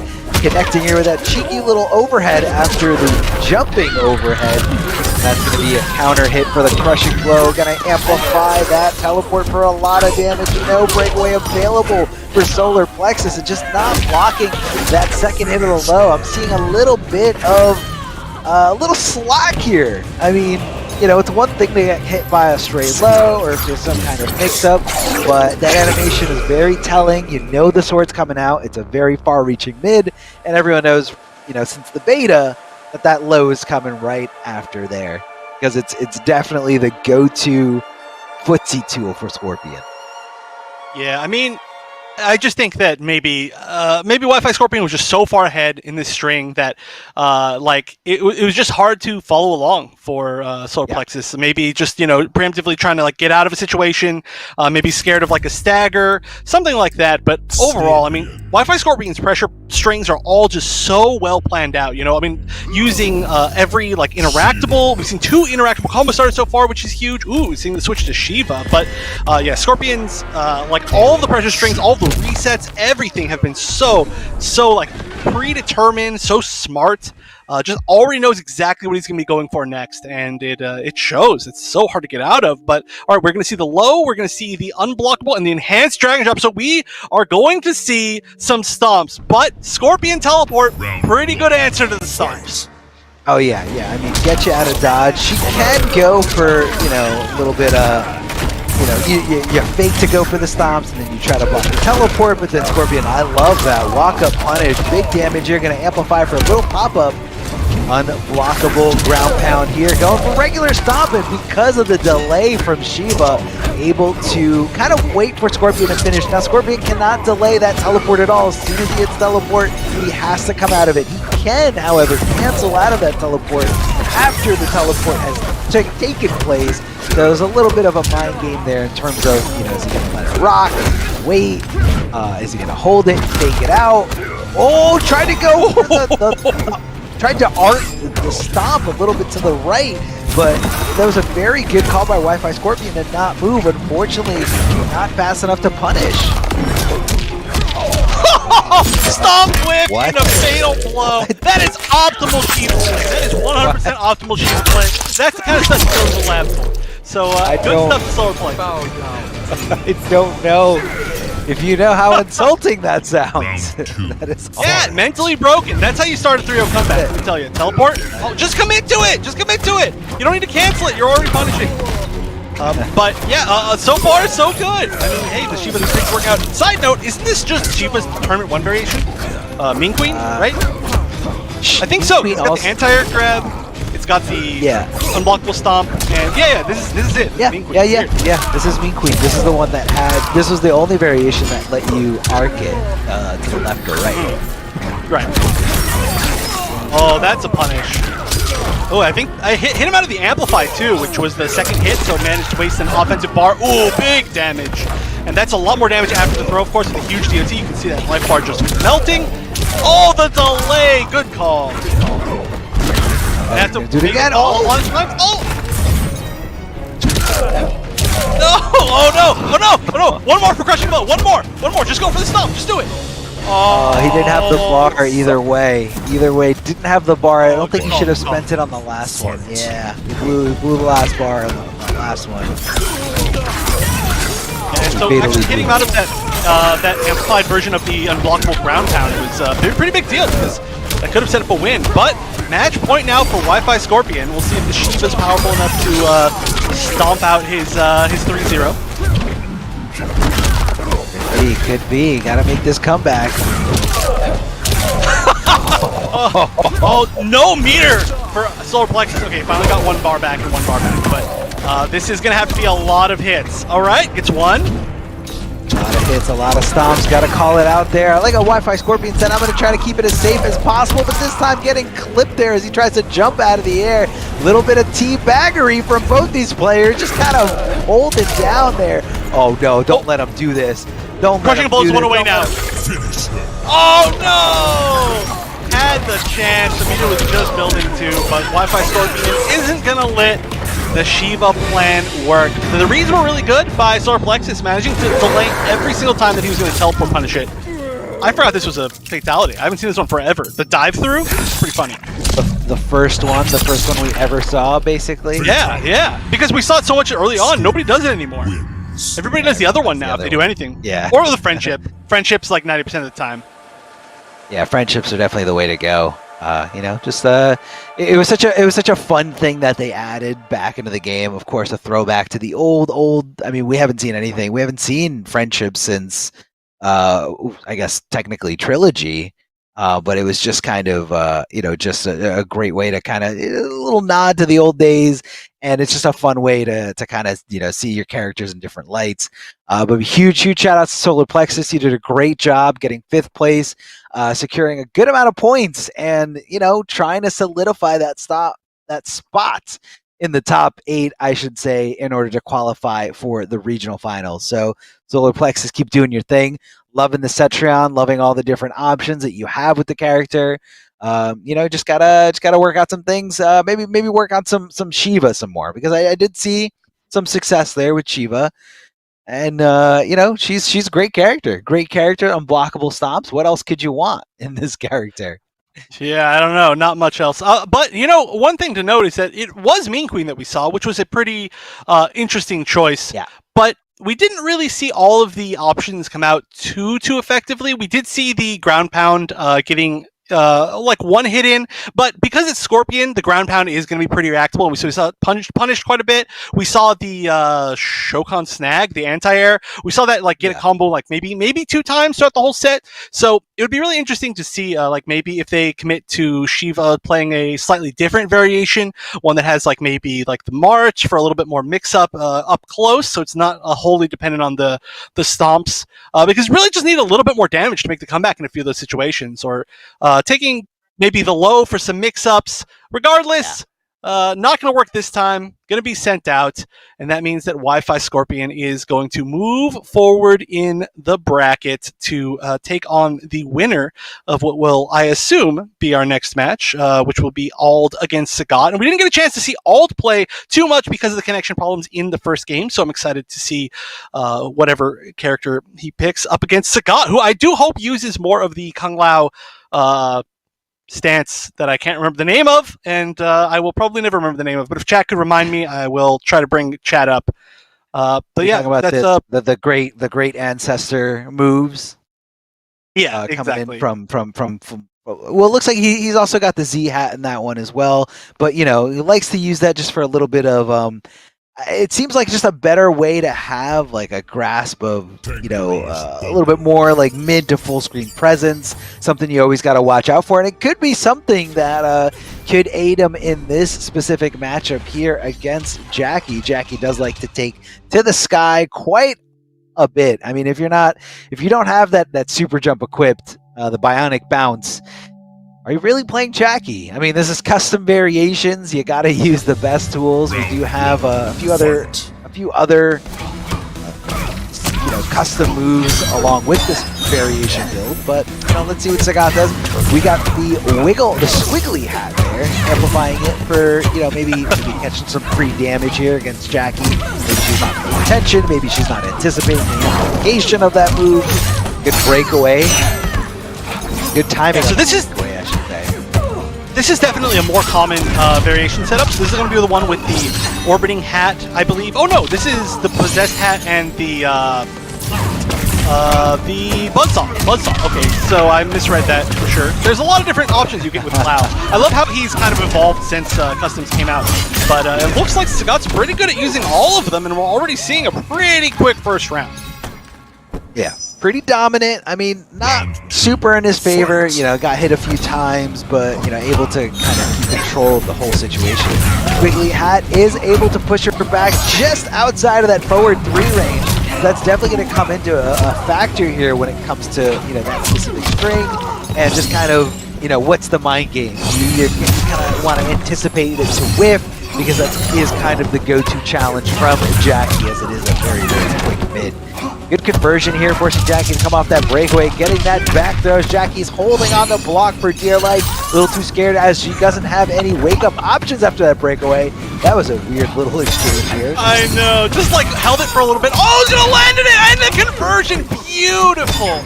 Didn't have the chance to, or didn't really have the meter to set anything up, but that was such a great conversion, and I love the setting up. Saying, here, land on my hat. Just come jump right on the hat there. Ooh, and a trade goes in the favor of Sagat thanks to that huge life lead and that tiny little bit of life remaining for Ald. And unfortunately, Ald losing that first game, but that's okay. We can kind of adjust, adapt, and come back a little bit stronger here. Now, of course, he's going up against, really, really good player here, Kung Lao doing his thing. And Sagat just... in a good spot here in terms of points on this region's leaderboard. Sagat is in 10th place overall for the points prior to the points that he's going to be receiving. For today's top 8, he was sitting in 10th place at 180 points. So the points for Sagat is very, very crucial because he's outside of the top 8. You need to get into that top 8 on the leaderboards for the points in order to get to that finale. So that's just to kind of throw into perspective what this match means to Sagat, and also what this match means to Ald, because Ald is also Ald is just qualified there at 8th place at 210 points. So this match right here could determine who qualifies and who doesn't qualify for that finale in order to get that payday. Squiggly Hat getting Jackie as she tries to get up and do anything but block. Gets the conversion. Very tricky stuff, and I guess he was going for a throw there. Huge whiff, and because of that, a big-time punishment city here. Yeah, still taking damage up to the start of this throw, just from that residual damage from the grenade launcher, but great stuff really from both sides here, and we've seen such amazing conversions from Buzzsaw so far that I am just extremely impressed with this play. It's definitely one of the best moves that I think got added to anybody's kit in customs, and we saw it for quite a bit, but kind of less so as time's gone on. Yeah, just a little bit, but you know, I feel like sometimes it just kind of takes people, you know, a little time to explore, you know, the best options, certain matchups, because like, you know, with customs, these matchups have all, it's almost like they evolve, you know, with all these different options, and you can, you know, tweak things here and there for you know, certain counterplay. Just, you gotta look at everything in a whole new light. It feels like a whole different game competitively. Forward throw from Kung Lao. Sagat looking great, trying to throw down that buzzsaw. There it is. Tracking because it held him. Even though Jackie jumped over to the other side, crossing him up, cashing in big here with that dash punch, crushing blow. Wants to take this momentum, wants to stop the All train right here in it. I'm sorry, yeah, wants to stop the Sagat train right here in its tracks, but All able to do something. Yeah, one back throw is really all it takes, but is going to land the hit. There's no escaping that. Down two is going to definitely finish it off no matter what. Could have kept it a little bit less, maybe like launching, but it literally did not matter. So, definitely going to take back a little bit of momentum. I mean, Alt has not been playing badly. It's just that so far, both Sagat and Waz have been really extremely good at fighting against upgraded style Jackie, which is something that you obviously need to have a lot of experience against in this game, is you're almost definitely going to run into at least one in bracket, but they've just shown the perfect amount of knowledge, like anti-airing after blasts, there we go, the perfect patience to block two of them. There just hasn't been able to, there hasn't been really much aggression started from Al. Just hasn't had a chance. The zoning's almost worked better than like the rushdown. Yeah, and I feel like it's just, it all comes down to patience and, you know, Sagat being really, really familiar. Not sure what's happening here. Ooh, well, I can take a guess. Buzzsaw broke cut the game. The server, yeah, cut the Ethernet cable in half. But you know, it's a little bit unfortunate. It is a well, you know what? I was about to say it is winter, so there's storms. But you know what? It's not, because they're on the other side of the world from us, so it's actually not. But regardless, there is definitely the chance of internet connectivity issues. There always is, right, in stuff like this. At the very least, it looked like the match was still playing very well. It may just be some sudden drops, which is unfortunate, but you know, we'll get that figured out. And the matches were going pretty well. There was some good adaptation from Ald up to that point, which was definitely necessary. Like I said, both opponents that Ald has fought so far on the broadcast today have been very, very solid against the upgraded style Jackie. Haven't really fallen for any of the like air blast mix-ups, haven't really fallen for any sort of like trying to anti-air when they shouldn't on normal jump-ins or on leaps. They were just very patient. They waited. They down one or down three or standing ones to get past after a single blast, or they just waited correctly the amount of times for the multiple blasts. It's just been super solid so far. And on top of that, like, you can definitely see why Sagat is picking the buzzsaw in this matchup. The fact that he literally got Jackie to land on it and then got a full conversion is one of the sickest like counter pick plays that I've seen in quite a while. So I'm really enjoying that kind of play. And you know, I was really excited to be back today, especially to watch the players that we have, and I'm definitely not disappointed at all. They've definitely lived up to my expectations. Especially, like, I mean, a lot of the players in the losers bracket right now are super hyped to watch. And I'm going to be excited for the one after this, but hopefully they can get these connection issues sorted out. I'm going to have to assume it's on Ald's end, since we've seen it from two Ald games, but of course I'm no admin, never take my word for anything. I'm just making a wild guess. Yeah, I would say that's probably a safe assumption. You know, the second time today out of these 8 players, and you know, that's unfortunate. That is the reality of the situation. You know, the status of our world, which is, I guess, not the status of the world in New Zealand right now, but you know, it is for most everybody else. You know, we're limited to online, so you know, we got a little hiccups here, but we'll get through it. Now, Chef, I am happy that we do have you here on the Australian broadcast. I know you yourself, you're probably one of the only casters on the whole tour that have actually been to, you know, this region, specifically Australia. Now, I wanted to ask you, what's the one thing that you experienced in Australia where you were like, I would never see that in America? Is there anything that like sticks out to you? Okay, well, it looks like they're getting back in, but I do have to say the one thing that so it looks like Ald is going to take the loss because otherwise there would be no way to switch characters. So I'm assuming now it's going to be a 2-0. But I got to say the number one thing about Australia is their snacks, and I'll elaborate on that when we get a little bit more time. Okay. But Okay. the snackage in Australia, I went to Melbourne in particular twice. It was very top tier. But like I said, we'll get back to that. We are going to see the switch to Sonya. Ald did say, buff Sonya, and somebody else called for a nerf to Lao. So this is the optimal buff nerf matchup based on the competitors' wants. But they're not going to get any of it. So let's see how it goes with their current status. I don't know, man. Paulo could be in the chat right now looking at this and saying, I should take my notebook out and really see what's going on. So there's a lot on the line here, kind of a double-edged sword if you do win here. You win and you can't downplay your character. The mids here from Kung Lao not finishing his string, trying to get through the zoning from Zonia. Good jump in here. The Swiggly Hat does trade with the interactable cage. Trying to summon the Ancestor, but just a little too slow to get past it. And I like how he's counterplaying to that. I mean, trying to make Sonya, rely on the zoning. Then she gets a little too comfortable, and then that's when you go for jump and dive kick. But unfortunately, one drone drop away from the loss here. And Ald trying to make this comeback, reverse a 3-0 fashion. Yeah, this is looking so much more solid on the side of Ald.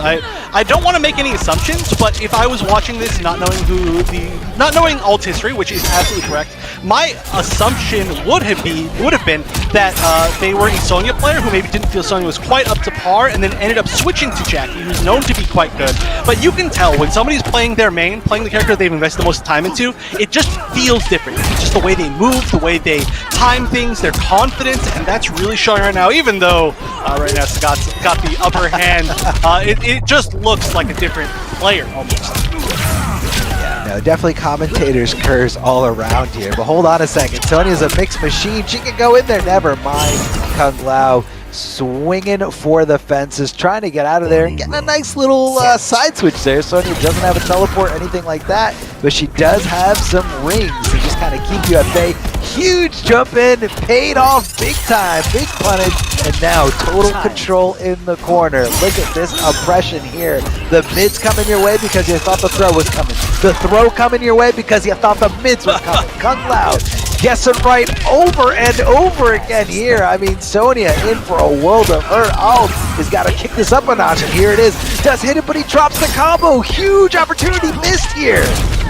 Oh, and that should be it. No way to escape that. The armor breaker was available even if the defensive meter was there for a break. So, no way to escape that after getting re-cornered. Lovely usage of the 1-2-1 to kind of get that corner positioning back. After doing the back throw, which nobody would have guessed the back throw in that situation, to throw out of the corner. So altogether, again, a very, very strong planned offense from Sagat. And I would love to see some more of the Sonya from Ald. It's not Jackie. Very few characters are Jackie, but it just looked, again, like the comfortability was there. And sometimes you just have to, stick with your guns, even if they're not currently the best situation for you. And, that was pretty close. Then you get cornered by Lao, but, who can get out of the corner against Lao? That's tough. Is tough order for anyone, Sonya or not Sonya. And, I saw a little bit of a drop there. The ring cancel wasn't quite there. I know that's kind of one of the harder moves to really pull off in this game.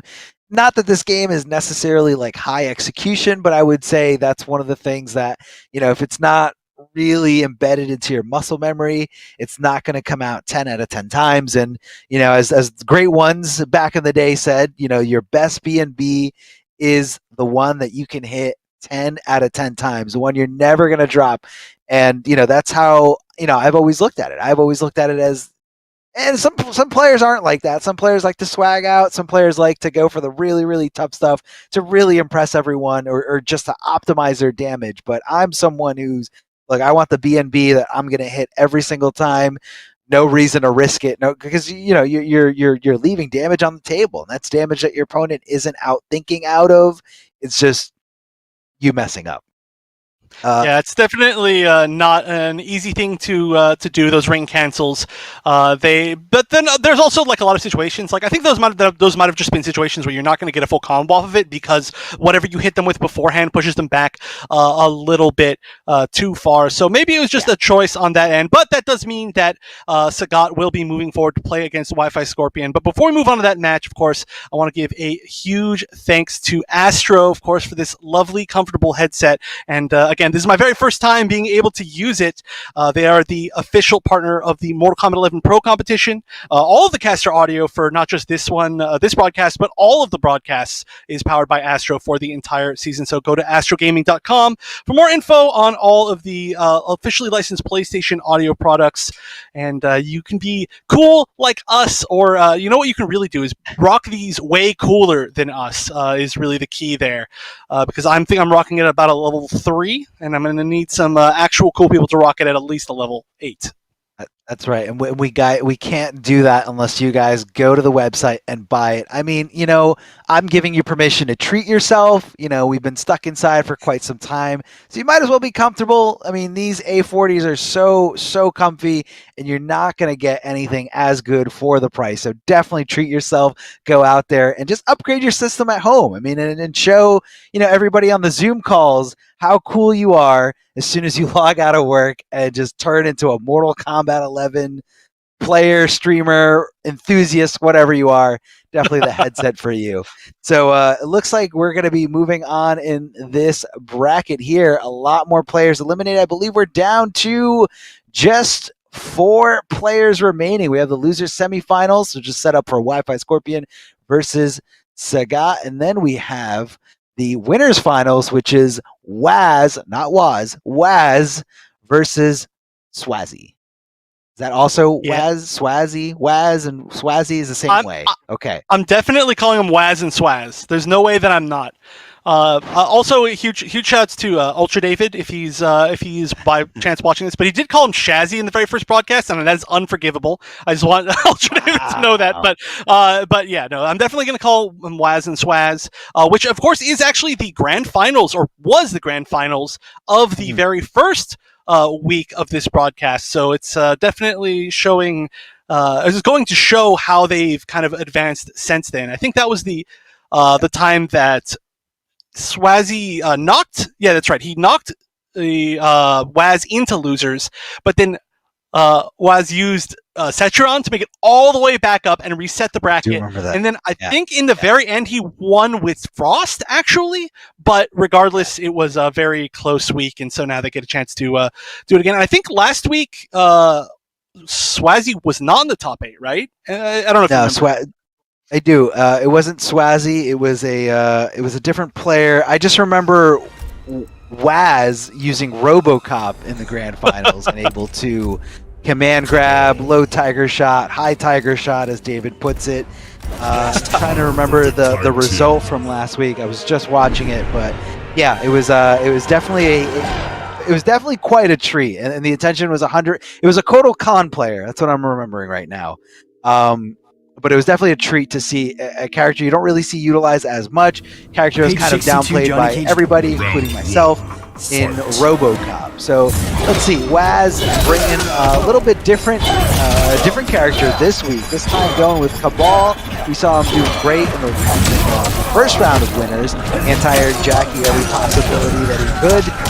What a hit confirm right into the Nomad Dash. Johnny Cage breaking away, doesn't want anything to do with this combo, but Waz just kind of, you know, sniffing out that opportunity, making sure, trying to get that hit because breakaway won't save him. And I guess Swazi is just going to kind of make it a little easier here. Does get clipped by that overhead though. And one of the scariest things about breaking away against the ball is that he does so much damage before he gives you an opportunity. Oh, the crushing blow, not a common one, misses the conversion. Super unfortunate. But what I was going to say was he does so much damage before he gives you the opportunity to break, and then he has one of the best armor breaks in the entire game in the form of the hook grab. So always breaking away is a really scary thing. Not going to scare Swazi away, though. He just needs one more solid hit. Either one of these players do, really. Oh, that wasn't a solid hit. That was a tiny baby hit. Not solid enough, just a regular down 4. What's he gonna do? Oh, he whipped! He whipped right in front of Cabal, and Waz able to hit those mids quick enough, making sure that that poke was so predictable and just kind of calling it out entirely. Wazinator. Round 2. Looking great with this Cabal here, confirming right into that fatal blow, not leaving any chances. Cabal is such an interesting character. Something that like people have said was really good for a really long time, but also have said is really bad for a really long time. And there's just so many in between. There's been players like Kerbalicious, who is actually supposed to be Kerbalacus, that have done really well with it. But then it's such a mixed bag character. Very cool to see always though, and has all of the tools necessary to be a good character. I'd say at the very least that. Okay, I agree with it. I agree with it. Definitely a cool character here. Down 4, little hook grab from Cabal, a little flick of the hook sword there. Doesn't connect anywhere, and that was kind of the opening for Johnny Cage. Once you block a low poke, that's pretty much party time for Johnny Cage, and that's really where it's a really oppressive eater in terms of like that poking game, and that's kind of what he wants. That's what he wants. He wants to get super plus frames on his own down pokes, or he knows it's his turn to swing afterwards, able to challenge with some really good buttons. Yeah, I mean, that was a hugely different round that we just saw. It was such a back and forth in the first one, and then it was just kind of like Johnny Cage Day for the second one. So we're going to have to see Waz maybe go back to a little bit more of like it was zoning that started to control the match, but also Swazi has started changing the way that he zones, right? These arced fireballs are so good against the options that Cabal has. Both the straight fireball is a little bit too slow, and the air fireball will just get caught by its upward arc. So all of that is good stuff in that matchup. Oh, went for the armor break, but it was a little bit too slow. That would have been gigantic. Yeah, that would have been huge damage. The crushing blow popping up for even more damage here. Hold on a sec. The arcing fireball. Second one not connecting a lot on Cabal. He's not really a super tall character like Spawn. So I feel like the arcing fireball isn't doing too much in this match. Possibility of a change if this goes way, but right now he's got the lead against Waz as a huge whip! Crushing blow, crushing blow. Hook swords. Cabal's hook swords coming at you, cashing in big here. So many combos out here. And that all happened because he didn't have the bar to break away there. He didn't get it until the very end of that combo. And Waz, because of one stray little string that he overcommitted to the other side, Swazi was swinging for the fences, and Waz was just in range there with those extended hook swords, making it happen here. That was very close. That was very beautiful. I mean, especially if you're playing a character that's not your exact main, being able to know the exact full 2-meter combo from a particular crushing blow like that is not easy, right? Like, not only might you don't know it, maybe you only know like the 1-meter version or whatever, but also it's not an easy combo, so you might just drop it. But Waz was right in there, hit it perfectly the moment that he needed it, and showed the power of the litany of crushing blows, I think I used that word correctly, that are available to Cabal. He's got the back 1-2 down 2. He's got the 4-2-2-4 that's a punish crushing blow. There's just so many available for that character. We saw the projectile one there. The conversions are huge. The comeback potential's there. Everything's there. Yeah, and I just wanted to add a little bit to like what you said about that specific combo. You don't really get an opportunity to practice it in every match because it is just a one-time crushing blow use. So you gotta either lab it specifically, but you can lab things as much as you want, but it's a little bit different when you take it to an actual match. So it just kind of shows how adaptive Waz is in this situation. This isn't even his main character. Beautiful anti-air here, and look at the main benefit to Cabal whenever he does anti-air with those regular normals is how he can convert into some good damage, good situations, trying to call out the breakaway. But Johnny Cage getting the down 2 and ending the combo a little too early. Swazi gotta think a little bit, past that Yomi level. Oh, not enough there to chip him out. Yeah, these little pokes, they're working. Whoa, he went down one! Fatal Blow, that is a trolly option. Of all characters too, Cabal doing down one Fatal Blow, that is like, that's like if you hit that, you're going to win the game because there's no way that they're mentally coming back from that, but that is a cheeky thing to try. That's the only word for it, just cheeky. Very cheeky, definitely. I mean, it's one of those moves where you're like, all right, if it hits, cool, I won this round. If it didn't, all right, I just told my opponent that I am literally a psychopath and I'm capable of doing crazy things like that. I mean, it all comes down to the conditioning here. Popping him up in the corner, but of course not able to, lead into any combos without the crushing blow. Actually, fun fact, you do get a full combo in the corner from any hit the ball has by throwing straight projectile. You can combo from normal straight projectile in the corner, and it's for a lot of damage, but I just don't think that Waz was ready for that to hit fully, or maybe he was a little bit too far to convert, and he just knew that, and he knows way better than me, but that definitely is a super fun combo path. Everybody should try that out. Yeah, but I mean, I guess you can't really end that string into, the combo there at the end. You got to keep that last hit. I don't think is cancelable. I think it's only the first two. So maybe Waz just kind of committed, a little too much to that string and said, "Oh man, I totally just forgot that I can do that." But either way, looking good here. Some pokes from both characters at that little down one range. Here comes the gas. Like you said, just kind of a little bit of a mix-up here. A pretty safe mix-up in terms of, is he going to go for stagger, trying to go for throw, or is he going to cancel, or is he going to finish the string? So, you always got to be on your toes when you're going up against Cabal, and he's got this gas. Not the slight gas, but just regular. Yeah, but one of the toughest things about the variation stuff, the new custom variation stuff, is the naming, where I started to realize, I don't know what any of these moves are called, and a lot of them are the same thing, but huge damage there, not going to be quite enough to kill. Fatal Blow is still available for Waz, and Fatal Blow for Cabal, of course, one of the best Fatal Blows in the game, really, as you can avoid a lot of things by going backwards. Oh, this is huge. Is he going to go for it? Oh, that's so much, but I don't know if that's enough. That's really, really tailed. Oh, I think you're right. Oh, it was enough. I highly underestimated that amount of damage. And again, knowing the perfect amount of damage that he needed. So now, correct me if I'm wrong here, but he had defensive meter that entire time, right? But he was reading the breakaway counter, and so he just never broke away. Am I right on that? No, he actually didn't get that bar until he was dead. So so basically what that was Waz's meter management. Not his own meter management, but he was looking at his opponent's meter and saying okay, he doesn't have it, so I don't have to go right into Fatal Blow, which might not kill. I can go into the hook grab, amplify it, and I still have time to then go into Fatal Blow, which will definitely kill. So it's all about, understanding your resources, what you still have at your disposal. But yeah, no, I was 100% looking at that defensive meter on the left, and I was like, yes, it's not there. It's coming back slowly, but it's not there. Yeah, he had a bar and a half. All right, so that means that now 2 games straight have been won because Waz knows exactly how to optimize every combo that he has at the very last moment when your opponent does not have defensive meter. So, I would definitely say that even though this is maybe I don't know, you go secondary, tertiary, whatever 7 is, your 7th string character, despite that being how many characters down Cabal is for Waz, definitely showing the amount of knowledge that a Cabal main with, which is very nice to see. Oh yeah. Again, it's not an easy thing to do to jump into skin after skin after skin. Totally tough thing to do. But hey, this is that's one of the strengths, especially it's a very strong strength in this game, right? Having multiple characters for different matchups is invaluable. And I don't know exactly who Cabal is going to be good against, but Cabal's doing very well right now, so that's what we got to look at.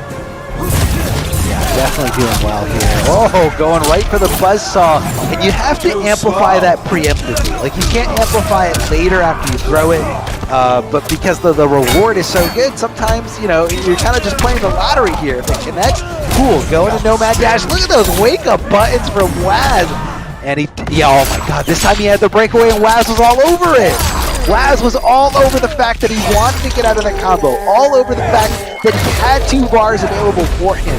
And just like that, counterplayed it to the T. Here comes Fatal Blow, and this is match point for Waz. But these rounds, like these matches, this set is all going down to the wire. These guys are incredible here. So definitely don't count out Swazzy, especially when you get these jump-ins here from Johnny Cage. Low arcing fireball, definitely a tough thing to deal with. Some chip damage does add up little by little. Oh, I thought he called out the throw, but he pressed down forward. Oh, if it wasn't that, that could have been huge. And now look at this. Waz, well, I was about to say Waz has the corner, but we're seeing some fighting out of the corner, and the media's going to work out. This is definitely running away from Swazzy. Oh, raw nomad dash! That's how you make it back. Just do it. He just did it. He just did it. He literally just did it here. Okay, didn't break away. This time didn't want to get called out, throwing out that gas. Waz trying to jump back and somehow whiffing. And don't think that was him getting hit on recovery, but just kind of him not anticipating the whiff. It looked like Johnny Cage just kind of low profiled him right there at the end. That's going to be a trade probably in Cabal's favor, as he usually is here. A little knockdown, some good damage here. Swazzy, got to find a different way, a different approach, eating a lot of these buzzsaws here. Oh, did he really try that? But this time, neutral jump punch did work out for him, trying to call the breakaway, but nobody did it. This time around, Waz does go for the breakaways. It does get him out of a combo in a bad situation.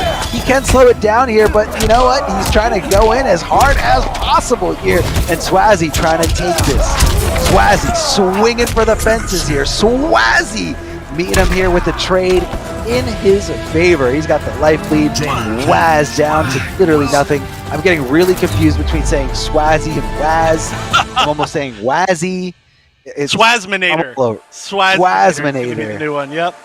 No, that was a nice comeback round. I mean, we were talking about mental fortitude earlier in the day, and it's really easy, especially if you're down 2 games against somebody who is, kind of like known as the best player, to just be like, all right, whatever, I've lost this set, right? But that was a lot of aggression, it was a lot of adaptation, and it's definitely a good look for trying to make the 3-0 comeback. We haven't seen a 3-0 comeback yet today, but this is definitely, I think, the one that we could see it in. We just need to see a little bit more of exactly what we saw. And I did like that Swazzy tried some new things, like going for the flying kick, or not flying kick. Why am I blanking out on what his kick's called? Shadow kick. Shadow kick, thank you. Yeah, totally wrong character. But yeah, shadow kick, going for the raw shadow kick, which is definitely also like a response to the raw spin that we saw there. Oh, but you know what? Adaptation out the window. Waz going to Jade. Yeah, didn't really specifically state if he was going to go for Jade today. I think he was just planning on playing Cabal for the most part here. But that's okay. We've seen a lot of different characters from Waz. I mean, I feel like he has to remind us over and over again, how diversified his roster is and how strong they all are. And Jade, definitely a pesky little character to deal with. She throws up that purple stuff, gets immune to any of the projectiles you're throwing. Not that it's Johnny Cage's entire game, but if you're at that full range or full to mid-screen, that purple stuff is definitely going to help you in that sense. Nice down 2 as a regular anti-air, jumping over the other side, actually getting a punish there in that situation, and Waz making the most of it here, getting right around, over and under those fireballs. I think Jade as a character is very Nat-like, like just flying around in the air, just buzzing around you, stinging you. Well, Nats don't sting you, but okay, maybe like a mosquito for just a little bit of annoying damage, even if you block it. I don't know why I immediately went to Nat for a stinging bug, which is, I don't know anything about bugs, clearly. Which is like, I guess we need to see more Devar for me to learn. But that is exactly it. Just weaving in and out, right, finding the space to annoy you, and it's working. It is. I definitely see it here, and I definitely agree. I mean, whether Nats sting you or not, they are annoying for the most part. They're not gonna kill you in one hit, but they might annoy you to death here. And this Jade Nats definitely do has mental this. damage. That's it. And so does Jade. You're just like, why? Why did that Jade mashing down 2 every time I know they're gonna mash down 2 work? Because I'm slightly annoyed and slightly just really rustled right now. And when you're rustled and annoyed, these things that normally don't get to you will get to you. Nice throw here from Waz, forward throw. Has all this real estate to work with here, throwing up the purple stuff. So Johnny Cage decides, I'm trying to get in here. Down 4, just outside of range. Oh, that could have been a crazy conversion there. I've never seen back 3 hit as an anti-air like that before at that perfectly high range. I do definitely think that down 1 was possible there, but maybe it wasn't. That was super weird and didn't even go for it. Maybe he was surprised that it hit too. Probably thought it was going to win like the rest of them. Yeah. Definitely a strange situation, but who knows if they've been in that scenario before that you can get ready for it. Waz looking really good though, has just a little bit left. Adelia's dance not enough here, trying to chip him out, and that one definitely does. Didn't fall his block to minimize that chip damage, and Waz, not Was, is going to be moving on here into the grand finals, trying to go for the 4-peat here. 3 weeks in a row is not enough, but now solidified into a really good spot, the grand finals, and whoever comes at him in that grand finals is going to have to beat him 2 consecutive sets, as Waz currently is the only player that has both his tournament life left, both his tournament lives left in this double elimination bracket. So he's sitting in a good spot. We might see RoboCop, we might see a whole different character. I don't know. This is Waz. It could literally be anybody. Yeah, I hope we see something totally out of left field. But if it's RoboCop, I'll be happy with RoboCop. If it's Cabal again, I'll be happy with Cabal. His Cabal has been super impressive today, and I did not expect to see quite such a high-level Cabal coming out of Waz when he's already got so many other good characters. It just seems like a weird character to pick up so late in the game, but it's a fun character, so maybe that's just all it is, fun. Yeah, I mean, he's trying to make it work, you want to try to test out the waters any way you can, and you want to make sure that you're in tip-top shape for that regional finals. Even though you got a huge, point lead, even though you're like auto-qualified, you don't want to slack. You don't want to, you kind of, I feel like being involved as much as possible is kind of showing a sense of confidence. Like, if you ever, now, me and you are both from, offline scenes, but you know how like I'm sure you've seen these different archetypes of fighters where like one type of player is like, no, I don't want to give them casuals because they're gonna download my playstyle and learn how to fight against me, and I can't beat them later. Or you have players that are the exact opposite where they're like, no, let's play casuals. I will risk you downloading me because I will download you even harder. Yeah, I've absolutely seen that before, and let me tell you, I'm sure you agree with this. There's nothing scarier than being at a major, and before a top 8, you see the players that are about to play in the top 8 against each other first round playing casuals beforehand, and you're like, what's wrong with these people? They're terrifying. What a mindset. Like, they're already gonna, like, they would beat me because that confidence is just way too much. But I've seen it a lot, right? Yeah, I've seen it like Evo. Like, people are just not afraid of anything. No, it's definitely true there. I mean, even with all that, the prestige on the line, the money on the line, you're just so confident that you can, beat the other player or understand or adapt faster or learn what their tendencies are faster than they can learn what your tendencies are. And it's definitely insane. So, when you're participating, even after already guaranteed qualifying, I feel like that just shows confidence. That shows that I can outplay anyone with the same resources here. But now we're going to be going to the lower bracket. This is losers semis. The winner of this will move on to losers finals. This is Sagat versus Wi-Fi Scorpion. Wi-Fi Scorpion using some spawn action here. I believe it probably most likely is the same variation loadout that we've been seeing, which is just the one. Yeah, it's the one, and then on the other side we do see the Buzzsaw possessed hat, aka Squiggly Hat from Sagat. So both things that we've seen them use, I would say for most of today.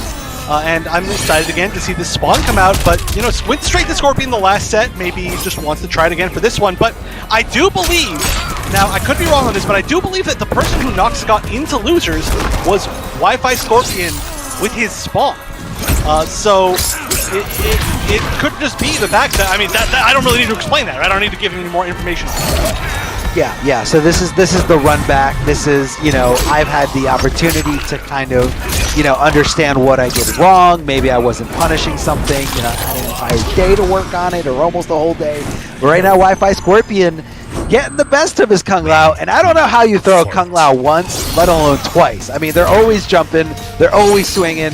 I can't do it, but somehow Wi-Fi Scorpion able to instill the fear into a Kung Lao player and get him to keep blocking after a throw. I'm just very impressed by that. Stand 3-4, that max range, and look at that fake little short hop going for a throw because he's just holding on the block for dear life. There it is, throw escape, getting around it here, but not with the follow-up. Get a nice punish there on the dive kick. Ooh, definitely getting out of the corner with that, and this is where the pressure starts. This is scary. Nice throw! And the crushing blow. This is infinite damage. There's no... Oh, no! That would have been it! That would have been it 1,000%. No defensive... Whoa! There's the fatal blow, and this is going to be close to eating it up. Oh, that's a lot of mental damage. Not being able to finish off your, like, 500 damage combo to win the game. So let's see if he can come back from this. No defensive bar now from Wi-Fi Scorpion. A launch will definitely be it. Probably would have been it anyway because of an armor break. But yeah, this is tough. It's just going to back up. All right, get back into Pussy's range. Oh, the mix-up! Oh, great patience. So the throw comes after, and now it's going to be chip here. There is 2 bars of defensive meter. Oh, he goes through, but no. So it blocks the projectile. I don't think it's actual armor. I think it actually would not have taken damage had he let go of the projectile. But Buzzsaw is gonna be Buzzsaw, and it just stayed there waiting for him.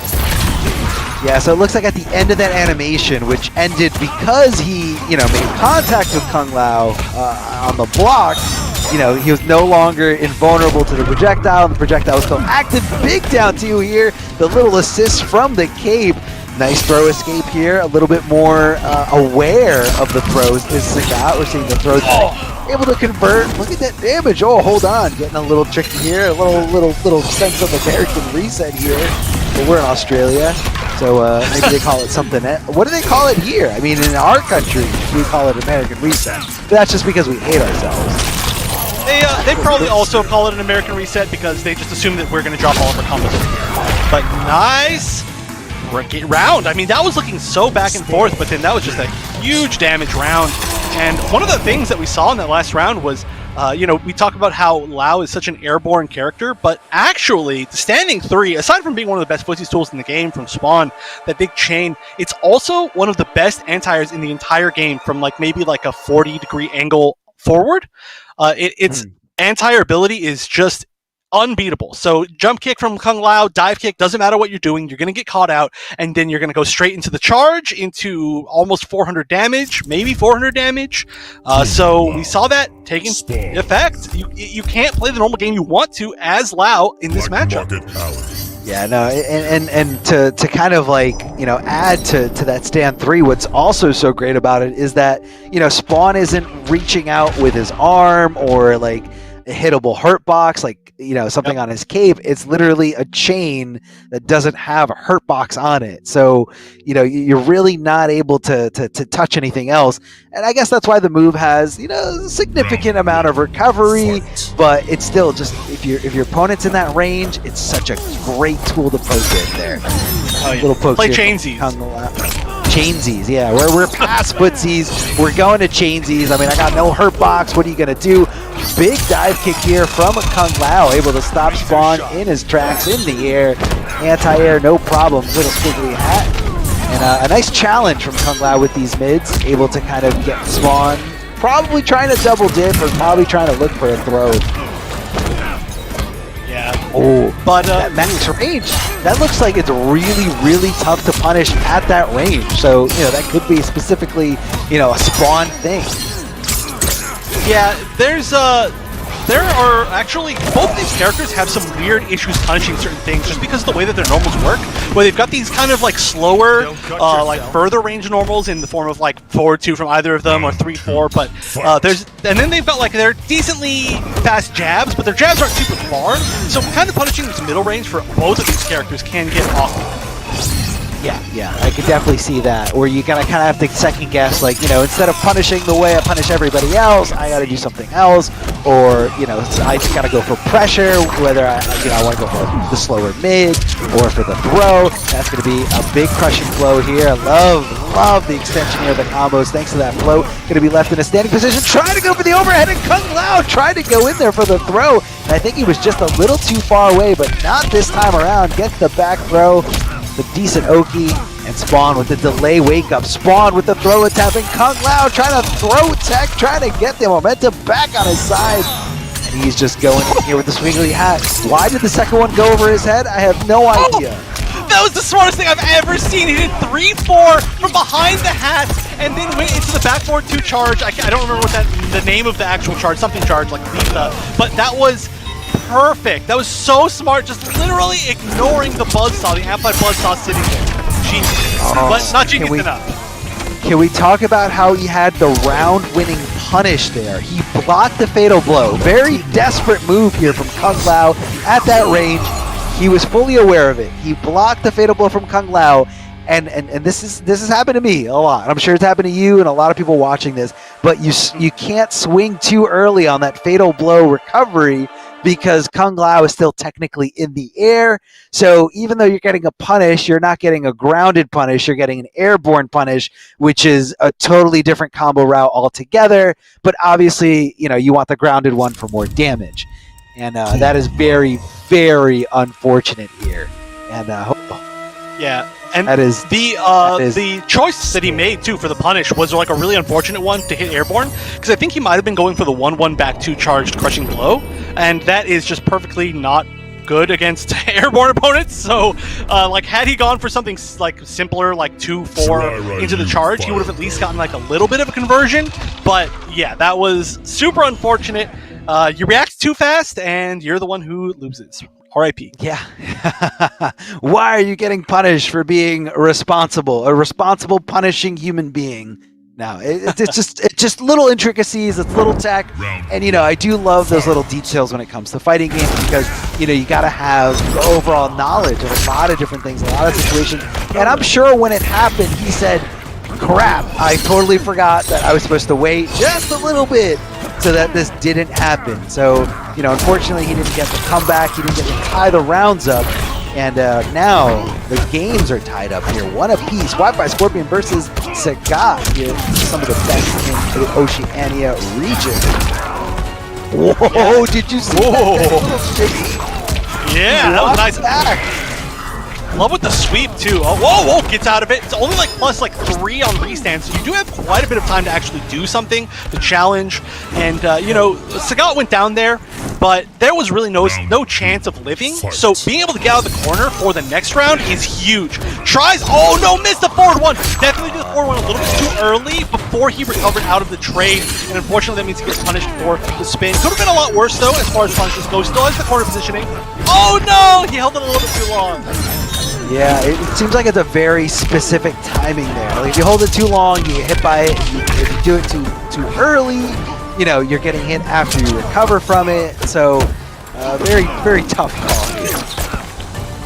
Yeah, this is a really weird matchup, and I think a lot of these, or both these players are still like learning a little bit about it from both sides, because there are just really unique tools that tend to challenge each other quite well, and there are not a lot of Spawn players, not in any region, you know, there's only like maybe 2, oh, big damage, and no, that doesn't connect. That only connects, I think, on breakaway, because it delays the time that they're in the air, or I guess it enhances the time they're in the air. So the fact that it didn't combo is huge. The down 2 crushing blow is gone, and I mean, luckily your fatal blow is not gone, but you're in the corner. Everything's not looking good right now.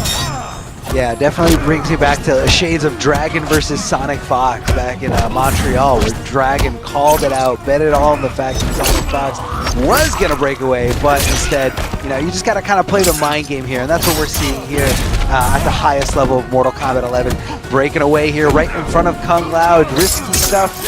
Kung Lao trying to swing, trying to find the hit, doesn't anticipate the amplified portion of that projectile, and this time, getting a little bit more space control, the screen positioning, Spawn up against the wall, but it is very dangerous because he can get that forward throw. The but then again, the forward throw, very predictable. Squiggly had, oh, he's trying to go for a throw, and he got it! He got the forward throw! Big crushing blow here, gonna be converting some good damage. No! That's the second time he's dropped the combo from it, and that is such a huge drop. He's going to lose because of it. And so far, we've seen a lot of drop combos, a lot of drop punishes. Not that he doesn't know, what the situation is, or that he should be punishing it, but it just hasn't been the full combo. It hasn't been the full amount of damage, which is, I mean, that's 90% of what Spawn is just big damage. So you can definitely see that this is a newer character for Wi-Fi Scorpion, and especially losing off of a drop like that, I think we may see a switch back to Scorpion, but yeah, that's so tough. That was going to be a huge comeback. No, the confidence is there, sticking with Spawn. So, I mean, hey, this is where you learn, this is where you, drive it into your brain. All of these combos, all these punishes. If you can do it in a game when it's a match-winning situation, then you can do it anywhere. Yeah. You're solidifying the skills here. You're trying to make sure that you have the right tools going into the regional finals. Because, these guys are, sitting pretty high on the leaderboard. Wi-Fi Scorpion obviously a little bit higher, second place on the points leaderboards for this region, where, Sagat just outside of there in 10th place. So really trying to get as many points as possible, to get into that top 8 spot here, to be in the money for the big money finale here. Yeah, I'd have to assume that this is already going to be quite a lot of points, and it's going to push him into that top 8. That's a big assumption, but I'm pretty confident in it. So he really, really wants to get into a spot where he doesn't have to worry about a week where he doesn't place well. So this is going to be a huge win for him if he can pull it off. Otherwise, Wi-Fi Scorpion's going to get that chance to kind of pull things back to get into that second place. But right now, oh, nice conversion. Wi-Fi Scorpion fighting back, staying confident with the spawn. Like I said, I thought maybe he was going to switch to Scorpion, but so far it's paying off. Yeah, definitely paying off here and looking great this first round, but hold on a second. Don't count Sagat out just yet. Connecting this back throw, what's going to be the Oki. Just going for regular stuff into the forward four, into Squiggly at keeping it relatively safe here. Not much you can do about it. Throwing down Buzzsaw. Spawn looking for that stand 3 to connect, but this time it's kind of challenging. A button's not going with anything too crazy, too risky like throws. Just simple little lows. And you can cancel into whatever you want, like you saw right there, canceling into the cape dash and just kind of using some bar to keep it safe and not commit fully to it. But oh man, look at that anti-air! Yeah, it drops the full combo, and that is actually unsafe. Didn't get punished, technically, but still did get the combo and got thrown. And so now we're match point Sagat with Wi-Fi Scorpion sitting in the corner. Luckily, that nice fancy little spin away that Sagat just did, or that Kung Lao just did, means you're not fully pressured in the corner, but he managed to pull it back anyway. And here's a first corner combo, no defensive meter left. You had to find a way to get out of this corner right now, or you're just gonna melt, and the melting looks like maybe what's gonna be happening. Have his life gone already. Nice little challenge there. Looks like Kung Lao either tried to double dip or maybe, try to hit backdash there in that situation. Good conversion here at the end, nearly 30%. Spawn down wanting out of there. Spawn connecting the KP. Oh, can he make it happen this time? Oh, it's looking good. It's looking good so far. Okay, breaks away, but look at that damage. 430 damage. He just needs one more hit, and that's going to be the hit. And that is going to be enough. He said, you know what? All right, I drop it once, it's okay. I drop it twice, it's okay. But if I'm going to drop the third one, I'll lose. So no, this time I've got to hit it. He does it. He gets the breakaway at 440 damage, converts into the fatal blow. That would have killed him from basically full health. And that was so much damage. That's why this character is so scary. And we could have seen the set be over. You see that amount of damage. Now think about that if he couldn't break away. He could have even spent another bar on that. Like another hit into another charge into it down 2. The damage is definitely easily over 500. But all of that all together looking so good for Wi-Fi Scorpion, and the confidence again to stick with Spawn and then then hit the combo that you dropped to lose previously. All of that is looking really good for momentum. I mean, yeah, man, he's trying to tighten up, wherever he's slacking, he says, I got to work on it. I got to put myself in this situation. I got to build the muscle memory. I got to figure out how to use this character because, maybe it's a character that he feels like complements Scorpion's bad matchups. I feel like Scorpion, out of all the characters, I feel like he changed the least from custom variations. He does have different moves, but I feel like for the most part we've been kind of just seeing the same loadouts, and most of his tools are in his core design. Like I don't feel like Scorpion's variations define him too heavily. So I feel like Wi-Fi Scorpion is maybe feeling a little bit more limited with that character, and this is some character that can cover those matchups where he can have a little bit more wiggle room, a little more freedom. Forward throws. Sagat's guessing right on all these situations. I know. After such a good round last game, oh, beautiful conversion. This might be enough. Okay, breaks away. Now, the breakaway will at least... Oh, this is huge. Okay. Let's see it. Is he going to break away? He has a chance here. He is going to break away very early. 430 damage. Another hit. This could be it. Oh, I don't know if this is enough.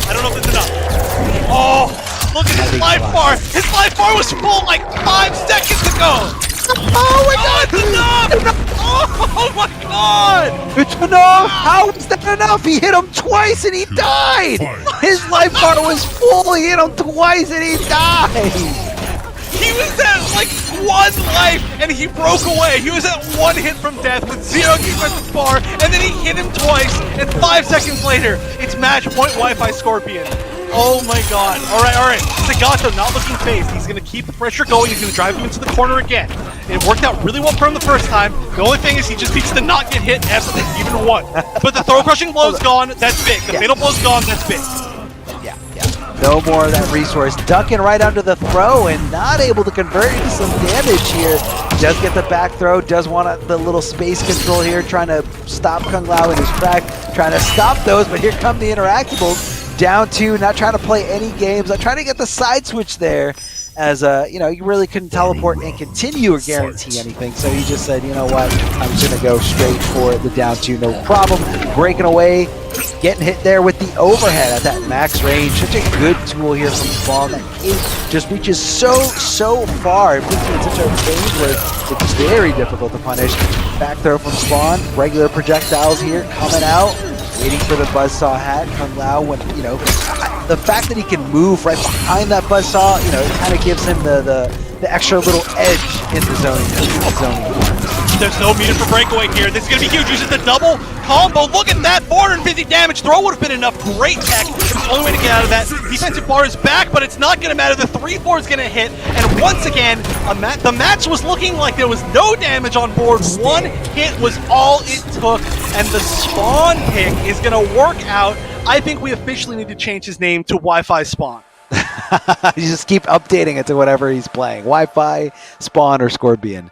That was really impressive. I mean, I almost said, like, when he got that round in the corner, I almost said, like, why is he wasting the crushing blow? Like, I think this is, but, you kind of forget how, well, it's one thing if, like, they don't have bar and they can't break away and it's going to guarantee you a lot of damage, but he had bar. He just played so well to it. Like, he knew he was going to break away immediately. He went up, shoulder to shoulder, sort of a shimmy, and, just hit him with the low. And, popped him up for a combo now that he doesn't have bar anymore. And that fatal blow, I can't believe that killed. I cannot believe that killed. Neither. It's seriously, like, that was the best round I think that I've seen. I want to say maybe in pro competition in general. That was unbelievable. Everything was stacked against him. He had no defensive bar left. Like you said, every resource was still available for Sagat, and he just showed off the power of Spawn, which was absolutely amazing. But, of course, if you want to if you want to get involved with these tournaments too, of course, these are the PlayStation tournaments, and it is very easy to do so. So, of course, the MK11 Pro Competition is presented by the PS4 tournaments. Check out the Open Series. Their PS4 tournaments are weekly competitions for all skill levels. You can compete against your friends and rivals for unique rewards. You can visit the Competition Center, the one destination that has Mortal Kombat content, for an inside look at top players, their tips and tricks for players of all skill levels, whether you're the best or the worst. So just go to compete.playstation.com, sign in with your PSN ID, and there will be a million different tournaments. Like Armor said before, it's not just for Mortal Kombat. It's not just for Mortal Kombat, and it's not just for the pro competition. There are a bunch of games. There are tons of different tournaments, tons of different leagues, and yeah, it's just be sure to check that out. But also be sure to check out the merch. Represent your region. If somebody sees you repping your region, repping the region that they're in, they're definitely going to give you a shout out. If I see any of these players repping the North America region, I'm going to say heck yeah. But so far, I haven't been able to see any of them, so that means that people need to get going and actually order them. Right. That's right. Yeah, guys, check out the merch. A lot of great stuff on that website. A lot of different characters, different colors, different styles, sweatshirts, hoodies, and even action figures. A lot of cool things there. Make sure you guys go to the website. And don't go anywhere. We're going to be taking a quick break, but when we come back, we're going to bring it down to the final stage of the tournament. And we're going to see who's going to be crowned this week's winner and who's going to be getting a boatload of points here in the Oceania region. So stick around. Don't go anywhere. Hello, ladies and gentlemen. Welcome back, and thank you so much for sticking around. This is the top 3 here of week number 4 in the Intercontinental Oceania region. For those of you who don't know where Oceania is, that is Australia and New Zealand. We have some of the best in this region fighting it out here to see who gets the most points for this week's so that they can qualify for the regional finals. It's going to be taking place later this year, and that's going to have a $5,000 prize pool. I'm Darth Arma, joined by Wonder Chef, who's just been having a blast here on the mic with me. We've had so many great matches, so many great calls, so many great things to kind of just like play by play and just figure out like what is going on through these guys' heads. And this is such a unique region. I love seeing this region getting so much love and attention. And Chef, speaking of love and attention, I know you said that Australia has the top tier snacks, and I want you to elaborate on that. I know there's so many different things that are amazing over there, but I just gotta say, I've been to Melbourne twice. Like I said, literally probably my favorite place in the world. But the ultimate thing for me was the snacks. So I went over there and I talked to my friend. Shout out to my good friend Salty Paris, and they said, you got to try a few different things. So number 1, meat pies. The meat pies are amazing. It's like my favorite food. I just went to this little bodega and I got a meat pie. It was just like this. It's like ground beef and seasoning and stuff in like a pastry pie, and it is godlike. It is the best. And then there are these things called shapes where they're like these baked crackers, but there's a special Australia Day Vegemite flavor, and it is easily one of the best things I've ever had. And their iced coffee is another level from any other iced coffee you've ever had. I literally, on my last trip back, bought an entire suitcase and checked it as luggage filled with iced coffee and shapes. Iced coffee and Vegemite flavored shapes just to bring back to the US. And I was really afraid customs was gonna tell me, no, you can't bring this much back. But they did it, and so I brought a bunch back and I ate it for the next, I want to say week, but it was really a couple days. But anyway, that was my favorite thing about Australia. And moving on, we're now in the top 3. Here we go, losers finals, Wi-Fi Scorpion against Sweat. We got the top tier snacks and we got the top tier characters. Just kidding, but these characters are not good at all. We have Scorpion coming in here. He just got an auto track and teleport that leads into good damage. Big deal. And we got Johnny Cage, very impressive, far advancing normals here. We'll be doing some good damage. Not able to get there in time. Forward 3 is just probably one of the best stagger tools in this game from anyone. And Scorpion's forward 3, it recovers so quickly. He can stagger, go for throw. He can finish the string, go for forward 3-4. That's much flows. Yeah, you can do forward 3-2 if you're playing Searing Rage type variation, which we're not seeing today, obviously, but players like Mirko still go for it. And I love that. There we go, the Caged Rage. It's the hardest name to say, but armor breaker. So if people try to greedily break away really quickly, you're done. Yeah, gonna get right through that armor there. And it does change depending on how many times he uses it. So, first it's a high, then it's, no, I'm doing it in the wrong order. I know it ends as an unblockable, and then it loops up over again. But Johnny Cage able to take this one here for Swazi. Swazi looking good, trying to come back here towards the grand finals here. The loser here in this match is going to be taking 3rd place, and the winner still in it for 1st place, depending on how they do against Waz. Yeah, so the winner of this match is looking good to make it into the 2nd place point standings, but this is still going to be relatively close because at the very minimum, they're both going to be in the top 3. And yeah, this is a rematch, of course, of earlier in the bracket where Swazzy did win, but seeing Wi-Fi Scorpion go with just Scorpion to begin with is a big deal. However, it doesn't seem to be working. We might see the switch back to Spawn. I'm not so sure. Possibly, man. We might see some forward throw action here, and I like that, the option to just kind of chip him out as best as you can.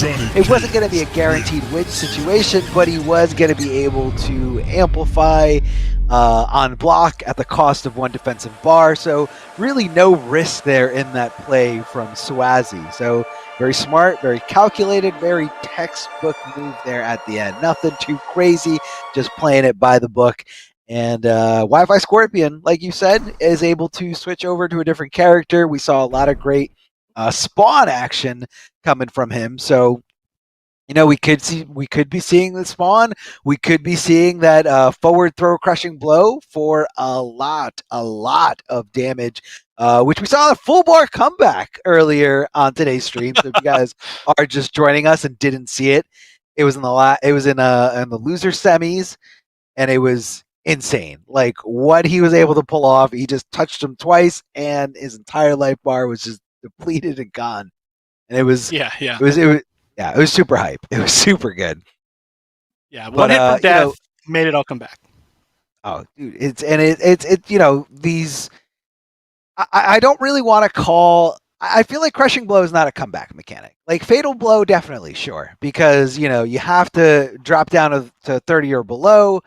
And, you know, it's to kind of help you get some kind of edge, some kind of resource that your opponent doesn't have that you have. Whereas I feel like crushing blows aren't that. Like, you could apply a crushing blow whether you're winning decisively or whether you're down to, like, very, very low health, you know, depending on what the requirement is, where you are. And, you know, he played it perfectly. He played it to a T. He used the resources when he needed to use them. His opponent tried to break away. And it's just, like, so fun to see, you know, the way that he's been using those throws. Because a lot of people, you know, obviously when you're fighting Spawn at a high level, you're like, okay, I'm thinking about forward throw crushing blow. He's thinking about forward throw crushing blow. Let me play around it. And, you know, he's still, I don't know how, but he's still able to kind of find the forward throws in like punish situation. Like he'll wait for you. It's always in the corner too. Yeah, like when he's cornered every game. I don't know. It's amazing. But you know, one thing that we didn't talk about for that situation, aside from the fact that it is incredible that he landed like every single game in the corner, is that wasn't the game-winning play, right? So I mean, that wasn't the set-winning play. That was just the round-winning play. So that meant that he got rid of his forward throw crushing blow. He got rid of his fatal blow, all for the chance just to not lose in that situation, which then meant that he needed to win the third round without either of those resources, which, of course, are very, very big combo stars for him on both ends. You know, they both lead to a ton of damage, which he then, of course, did manage to do. So, like you said, you know, it's not as much of like a comeback thing as more of like he did spend his resources for a chance, and it did pay off in the end because he was able to find stuff without those. But yeah, it looks like we did have one player drop from the lobby, so we're just trying to get them back in, and we're reminiscing on the good times of literally the last match that we saw, because that was something that I'm definitely going to look at again. But hey, Swazzy's back in. Yeah, so they're back in will we here. See the spawn? Yeah, I mean, I'm feeling it, and you know, honestly, right now, not to diminish, like, you know, what these guys are playing for. They're definitely playing for, you know, to solidify their seed. But like in the regional finals, you know, they want the best seeding possible. So you want to come out with as many points as possible. You don't want to kind of, you know, dismiss any opportunity for points.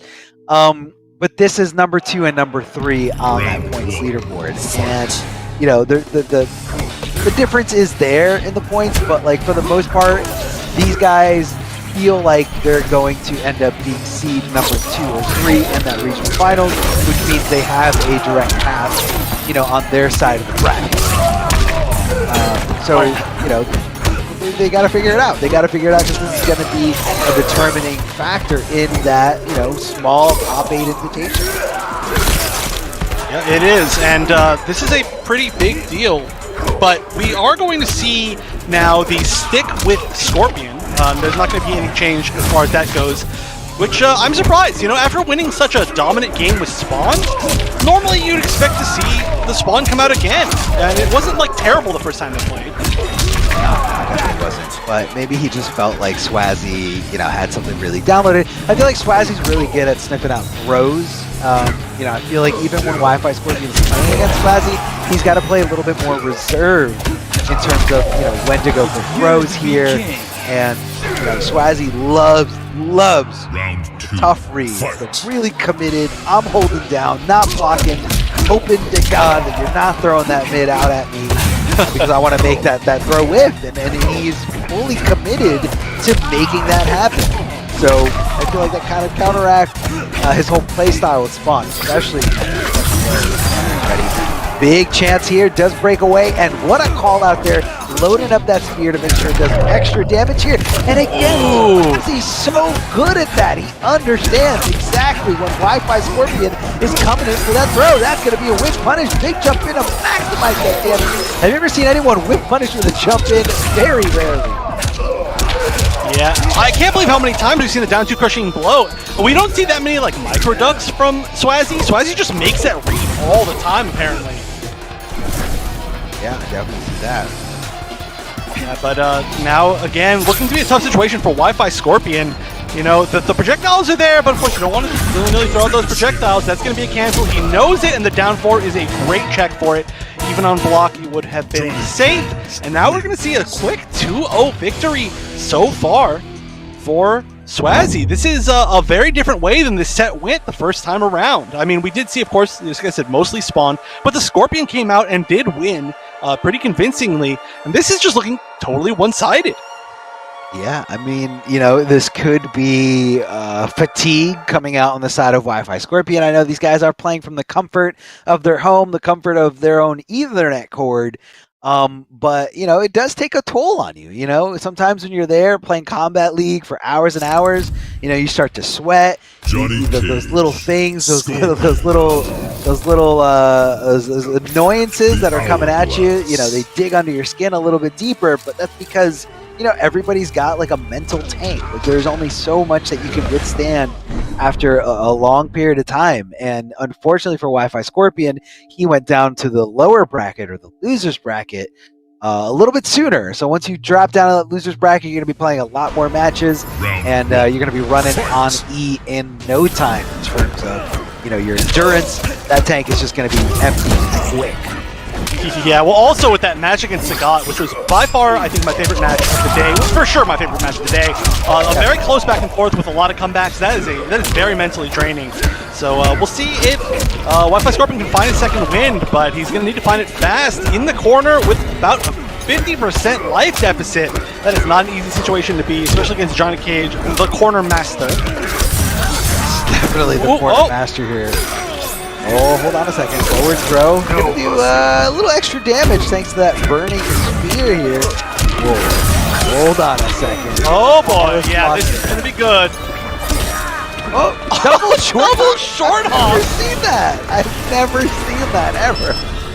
That's a very interesting strategy, but it works. I think the mind game there is you do short hop low, but then short hop overhead is like a double mix-up. I don't know. There's too much going on there for me to make sense of it, but it worked, and that's what's important. That might have been an accidental breakaway. We saw that breakaway extremely fast off of nothing, and that is definitely a common thing that can happen, so that's super unfortunate. Wi-Fi Scorpion now also not going to be able to use that meter to cancel teleports, which is going to be super important. Luckily, he's out of the corner right now, and that is a great punish, getting the airborne conversion too. This is looking really good. Maybe he did find his second win. Corner conversion, no meter to break away. This is almost going to be it. He needs one more hit. And, whoa, no, misses the punish. There's a chance. The throw's going to be it. Yeah, that was all the momentum, 100% in a row.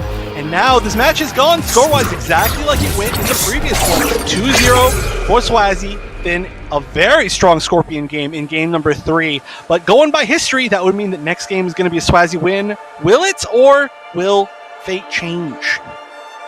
Could change. It could possibly change. I mean, I'm seeing a whole different light here in Wi-Fi Scorpion. I love you could see how specific that approach was for the forward 3 to whiff punish Johnny Cage's up 3, the wake up knee, the wake up dizzy knee, I think it's called, and because it puts Johnny Cage into an airborne state, you can't do specific combo routes. So, he knew to just go right into teleport, and he knew exactly how to maximize that damage. And you also got to call it out. Although, on block, that move is safe, you got to anticipate it. And when you anticipate it, you can make it whiff, like just barely whiff in that range, and punish it with no problem. And, you can hit confirm the teleport.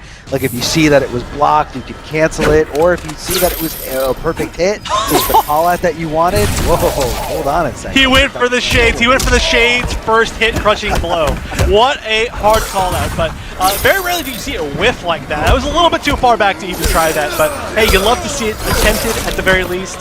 He did hit that as the crushing blow against Waz in their very first week of Grand Finals, I remember. And that was hugely momentum damaging. But still, Swazi, despite that whiff, it's not like a one that's going to get you punished, really. Although I guess you could react to it with Scorpion if you're ready for it. Still going to hold a little bit. Oh, I was going to say corner position, but not anymore. Position anymore. Popping up for some combo damage, but there you go. Wi-Fi Scorpion is breaking away. Trying to nullify the damage as best as possible here. Ping, what's wrong? Throwing out straight fireballs here. Back 3. Oh no! He tried to challenge the stagger. He said, you know what? This is the best stagger in the game. You're definitely going for forward 3, maybe a throw. I'm going to start swinging, but here comes the rest of the string. Crushing blow requirement met. And because of that, able to solidify that fatal blow to connect on hit. And, he's not playing any games. He said, I got the win right here. I'm going to use the resource. Then I'm going to try to win the next 2 rounds. One of the next 2 rounds without that resource. Poking here from Johnny Cage. Double dipping technically there. Trying out. But yeah, like you said, now both crushing blow, what am I looking for? Crushing blow 4-3-4. There we go. That's the string. Crushing blow 4-3-4 and fatal blow are both gone. So yeah, 2 resources now off the books. So we'll see if he can manage to fight his way now out of the corner without those. Although Scorpion, all you need is 1 conversion, and suddenly you're the one who has the corner. Conversion first. Up 3. One of the better up 3s in this game. Really forward advancing. Quick and safe on block. Whoa, down 1ing in that range. Just a little outside of it. And what a whip punish. The walk back here from Johnny Cage. Making the connection perfectly here. The conversion from Scorpion here. I don't know if he was looking for the breakaway. He definitely didn't have the bar to break away. So I'm not really sure why that ender. Maybe he wasn't paying attention to, the bar building back up, or, it was a very specific setup. Yeah, I think he may have been looking for the breakaway, and just because there's so few times you can actually use that as a breakaway for Scorpion, maybe he was a little bit trigger happy in trying to land that setup, because he will feel so free to break away against Scorpion all the time, right? Maybe he didn't realize there wasn't enough bar, and he was just like, oh, please let it work, but it didn't. And you know what? Back 3, gonna work around it anyway. Again, 3-3. It does hit. The overhead connecting, no problem. With Johnny Cage getting the back throw, breaking the spine and tossing Scorpion down. But remember, Scorpion 1 teleport away from getting out of that corner and putting you in the corner. Oh, but I don't know if he's ever going to get the chance. That's going to be enough. Corner damage from Johnny Cage, some of the highest in the game. You see that? It looked pretty quick. It was 400 damage. It's actually 392 damage, but just about 400 damage, and that's all it takes. Do not get jabbed by Johnny in the corner. He's got so many different ways to open you up, so many ways to launch you, and that's how it goes. So we're not going to see the reverse sweep. The adaptation was definitely there, but it looks like we're going to set up Grand Finals to be a rematch. Yeah, a little run back here from the winners finals. Swazi going down to Waz. It was definitely close. Some back and forth, some clutch situations that Waz got the better of in terms of Swazi. But all that takes is just a few little adjustment points here and there, knowing when to go for certain things, when to get aggressive, when to back off. And the other thing, too, that's, really, really tough is trying to get the read on Waz. But I want to give a shout-out to Astro Gaming. Now, guys, remember, all the audio here is provided by Astro Gaming, which is the official audio partner of the Mortal Kombat 11 Pro competition. All this audio, all the headsets that you see here on the casters, all the A40s, a lot of great stuff here from Astro Gaming. Make sure you guys head over to astrogaming.com to find out more information on all their officially licensed PlayStation audio products available now. You guys can check out all the sweet stuff that you can buy there. Upgrade your setup at home, upgrade your Zoom call meeting game, and definitely upgrade, just the comfort on your ears. These things are so amazing. Really, really good stuff that you can get. You really can't get anything better than Astro for that money. I mean, it's so good. Treat yourselves. I'm letting you treat yourself, and just have some fun. It's great. Big shout outs to Astro Gaming. We're gonna be going into our grand finals match very, very soon. We're gonna have the run back here. Waz, who right now, Chef, is on a 3-win streak of this region's qualifier. So definitely not the underdog in this situation. I mean, never the underdog in almost any situation. I mean, Waz, not only the most dominant player in this Oceania region, but just one of the better players I've seen. And when he goes out to, big events in the United States, even though it's very, very difficult for him to go out there, being, the range of the travel, the plane ticket is a lot more expensive. More pressure is on you to do good. You're jet lagged. He's still able to perform. He's still able to, impress people, show people different characters, different play styles. And, every time I see him, he's learning different characters. I think I just saw Sub-Zero and Sindel. What is going on? Yes, you did. Yeah. Speaking of different characters, we were wondering if Waz was going to stick with Cabal the entire day, although we did see a little bit of a switch to Jade. But we are going to start off with Sindel against Sub-Zero. And I think we did see Waz do Sub-Zero again in that first grand finals, which was very similar to this. However, I believe the winners and losers side were opposite. But we are going to see Sindel, and we see Low Star Screamer. I didn't see what else. I'm going to assume Banshee Dash because we just saw it. But yeah, there's a lot of custom options for Sindel, and it's hard to see both sides customs all at the same time. It's so quick. I'm still learning. But good hit, and this is where the mix beginneth. Oh, that's what the mix Hold on a second. Yeah, no, we're putting a pause to that. Big scream at the face. Swazzy getting hit over and over again. Man, big damage here. The overhead reaching from downtown. Just like that. Slide. Get off of me. Oh, no. That was Chip. That was Chip. What are you gonna do about that? Why is Waz's execution so good with like so many characters? He just did that the like Banshee, like a bunch of float combos. Like that's tough. That is super not easy to do. Even if you're a Sindel player who plays it a lot, that is impressive. Especially the fact that it's the first time he played Sindel today. He has had some time in training mode, so maybe he was warming up in between these matches. It's the advantage he gets for being winners side grand finals, but still mad impressive. However, crushable resources we talked about before doesn't have the scream anymore. Oh, try to hit that forward 4 there. Hopefully looking for the armor breaker. That is Sub-Zero's armor breaker.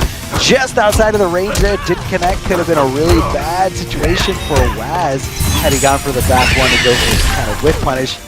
Slide immediately reversal for that punish. Waz got to think twice about going for things like that. Didn't commit to the overhead. Instead, just kind of tried to stagger it a little bit to keep Waz on his toes, but he should have. Hindsight, obviously 2020. You should have gone for it either where you wanted to do forward 2 amplified ice ball, forward 2 4 for the full string, or I believe he did have it at the time. Forward 2 fatal blow. The overhead right into a lot of damage, but unfortunately didn't have, I don't want to say the bravery to go for it, but I guess he just didn't have the will. Like he didn't have the will. Like he just said, like, no. Let's try to play it like a little safe. Like let's not get too hasty. Let's not get too crazy. But that's not always the right call. Wasn't able to fully turn his brain off to commit to the mix-up, that's a mistake, big mistake. Ooh, I think you just offended every single Sub-Zero player in existence. But it's okay. They're too busy doing overheads to be offended. No, I'm just kidding. True. Shouts to all my Sub-Zero friends. Shouts to Buffalo. Yeah, I know you love Buffalo. Buffalo is probably like your favorite player of all time. He will be when he makes top 8. All right. Anyway, moving on. Ooh. Oh, we're seeing. All right. Moving on. We're seeing the Joker come out. The Joker is a character that I feel like a lot of Johnny Cage players tend to be pretty comfortable with. A lot of the ranges are really similar, where you're kind of trying to play this sort of footsies-ish game, and you stagger people and you have auto spacing the whiff punish. So we'll see if that works out any better against the Sindel. I think these are two of the least played top tiers. You know, Sindel considered a top tier before Ultimate, and only got better from Ultimate, like quite a bit actually. And the only region that really we've seen a lot of Sindel from is, I would say, the like Russia area type of Eastern Europe region. Aside from that, really no Sindels. I don't know why. Yeah, I mean, you know, she's a good character. You know, she's got a lot of things, but if my Twitter timeline with all the Sindel players I follow, she's apparently missing everything. So, you know, not really sure. Look at that, able to cancel into guaranteed chip damage in that situation. Waz didn't have that bar for the last breath mechanic, but it's okay. He's going into this next round, a whole new fighter here. Oh, very, very brave forward throw here from Swazzy, looking great here, trying to lock down Wazinator here in the corner. And there it is, the sweep crushing blow. Big damage, gonna charge up the second blow. Still holding on to his ears. Joker will be dropped. Oh no! After I compliment him on how good he is at execution with these tough combos, of course he's gonna drop the next big opportunity he has, because that's just how this works. But still, you know, managing a good amount of damage and managed to fight his way out of the corner. I'd say as he gets knocked right back into the corner. Doesn't go for the breakaway. That was a pretty heavy read there by Swazzy, but he's still going to get the advantage. Would have been able to combo off that down to, I think. So now just needs to chip. And, oh, no, there's still a chance. Still a chance for Waz. Oh, got the back throw. Is it going to be enough? The follow-up situation. Tried good block of the overhead, but didn't block the low. Tries to go for the up three, but it didn't get called out. Waz gets that throw at the end. Even forward throw just to solidify the spacing here in this final round. Joker not able to teleport anything out of there, but Waz backing up, trying to get him to whiff punish, or trying to get him to whiff something so he can punish it here. Trying to keep him at bay. Low Banshee screen, very fast, very tough thing to deal with here. If you're not right on top of her, she even low profiles your jumping attempts. So Joker, you better jump in with those big jumping 3 boots. Going out the jack of the box. Waz able to block just in time. Forward, cartwheel, forward, he'll flip out, no problem.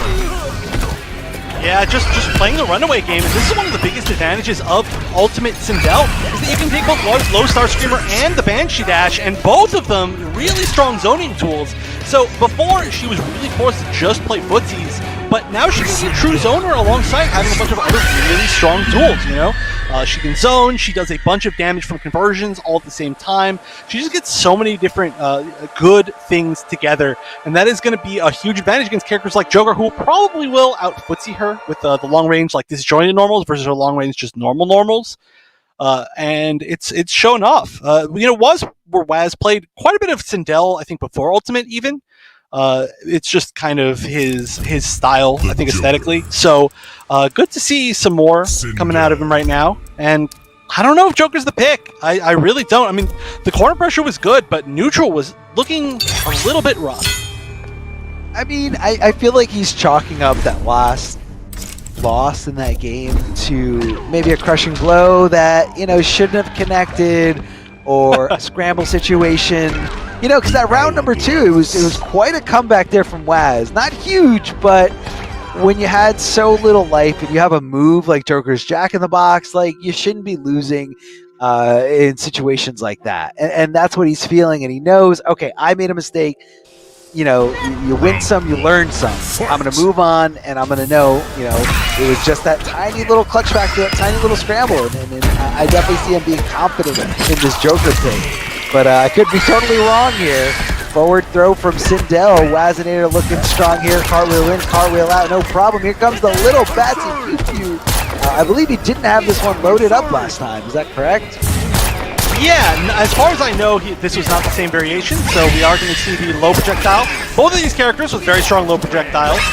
If Joker's hits, it is a ton of damage. It also leads to giving him a ton of unbreakable damage.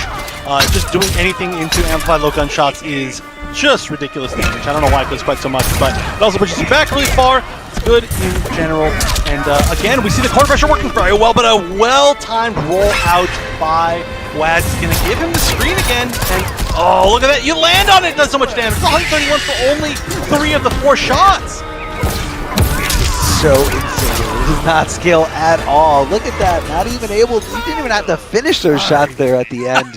Able to just convert into some good, solid damage. I mean, and because you don't get juggled, you cannot break away. So just like Jeff said, unbreakable damage here. Oh, dropped the follow-up after the down 2. Very unfortunate. Yeah, that is a massive amount of damage. Seeing Joker with the I don't remember what the boxing glove is called, but seeing with that is very similar to seeing Spawn with the 1, or with his charge, where if they have no breakaway, then you are in trouble, and that's exactly what this variation is clearly for. When they do have breakaway, he goes for unbreakable damage, or sorry, when they have defense meter, he goes for unbreakable damage to the low shots, which is great unbreakable damage. When they don't, he cashes out even more. So this is as high damage as you can possibly get with any combination of the Joker options. Whoa, oh, that was so weird. I was like, what happened? I didn't realize that the scream killed, so I was like, why did the Jack-in-the-Box hit? Why didn't she take any damage? Why is she still standing? I was so confused. Why is she still there? She didn't disappear. Yeah, just a little, hey, he was just kind of playing it, you know, real easy, just waiting for the opportunity. Just needed that little trade here. No jumping commitment here from Joker, because he's too afraid of getting low profile from that low screen. He can commit to just like a regular jump 3, but I guess he'd rather have some pressure instead. Cartwheel in, cartwheel out, no problem. Here comes Jack-in-the-Box, and then the little low shots, guaranteeing some chip damage. Still pretty good, whether it gets blocked or it does get hit. Gonna cash in big time on that crushing blow. The forward 2-1-2 gonna launch up, and Sindel forced to come off those resources, first to come off that breakaway, but now look at all the breathing room she's got. Full real estate, lay of the land, that she can just back up, go for those little trades. He still has a slight life speed. Oh, and that is another way to get unbreakable damage. I honestly didn't think that was going to hit from so far away. I thought he was going to cancel it, but which would have also worked. But you know what? You don't need to if you don't need to, and this is a stylish way to win. It's a great fatal blow, and from what was match point for tournament point for Waz, Swazzy finally put himself on the board with that this new Joker variation that's working out pretty well. The question is, will it still be Sindel? Yeah, I mean, it could be a different character just because I feel like the low gunshot from the Batsy Pew Pew is working pretty well. I mean, I think, you know, once he drops it, once it lays down on the ground, he's getting the best of a situation, especially if he amplifies it. Whether he's trading with Sindel, even when she tries to stay in the air with the float, with the Banshee Scream cancel, you know, she still gets clipped there. She can't really punish him from, you know, a certain range on the stage, or certain range, basically like mid to almost full range. You know, she's not going to have the mobility to get around it. So, you know, as soon as he sees Sindel jump or commit to an action, goes right into that Batsy Pew Pew, getting the guaranteed chip damage, or even better, maybe, you know, Sindel messing up, misstepping, Waz not blocking low, and just kind of chipping away little by little and just playing it real lame, honestly. Playing it way less aggressive here. And I think it's working out for him. It is. We are going to see the Sindel pick again with the same. Oh, that must have been a mistake. That had to have been a mistake breakaway. Still took all the damage that he would have anyway. So that is really unfortunate. Now no defensive meter for Waz, which means that the launching from the from Joker is just going to lead to so much damage. Kapow! Thank you. I'll remember one move, name, one thing. Not thing. Today we're sticking at 0. Oh, and that's going to be a big KB, but too far away to get the second screen, of course. Will he land the full rest of it? He will! Oh, as long as he doesn't drop this. Yep, 417 damage, 4 freezies. Beautiful. Beautiful indeed. And man, just popping him up again. I mean, it's not like huge combo damage, but it is adding up. And it's putting Waz in a situation where, you know, okay, I'll block these two things. Look at that chip damage. That chip damage from that move is insane. It tacks up so easily, but Waz had, you know, 60, 70% life lead, so he was very comfortable. He's like, I will take this chip, no problem. He's going to run out of meter, and then he's going to have to wait for it to come back. So I think Swazzy needs to get a little bit more unpredictable with your meter management. You know, maybe amplify one and then don't amplify the second one because he thinks you're going to do it. But either way, I mean, he's still looking okay. He's still looking, he's in here. Oh, and this is okay, he's going to break. Yeah, the opportunity for a breakaway read was there. Didn't go for the low gun shot, just wanted to try to get his maximum damage. But one thing that he could do more is amplify the Jack in the Box from full screen, which is something that he actually did right as you were saying it, right as I wanted to say it. And that did lead to this whole corner situation, so we might see that a little bit more in the future. As he's looking pretty good to win this one. However, you never know in the corner. All right, here's the offense begins. There's no punching below stream, which means it's going to be a lot harder to catch one counter hit and maybe get all of this damage back. Oh, lands in it again. And you know, one move that I would love to see Waz consider switching to is the hair flip. Hair flip would, oh no, is that it? Is that enough? I don't know. So. I think this is close. I think this is really close. But if I think these heels are going in his eyes. Oh, he's live, he's live, he's live. One hit, low star screamer. Okay, not enough for Chip. Oh, jumps over and gets the down 4, and that is going to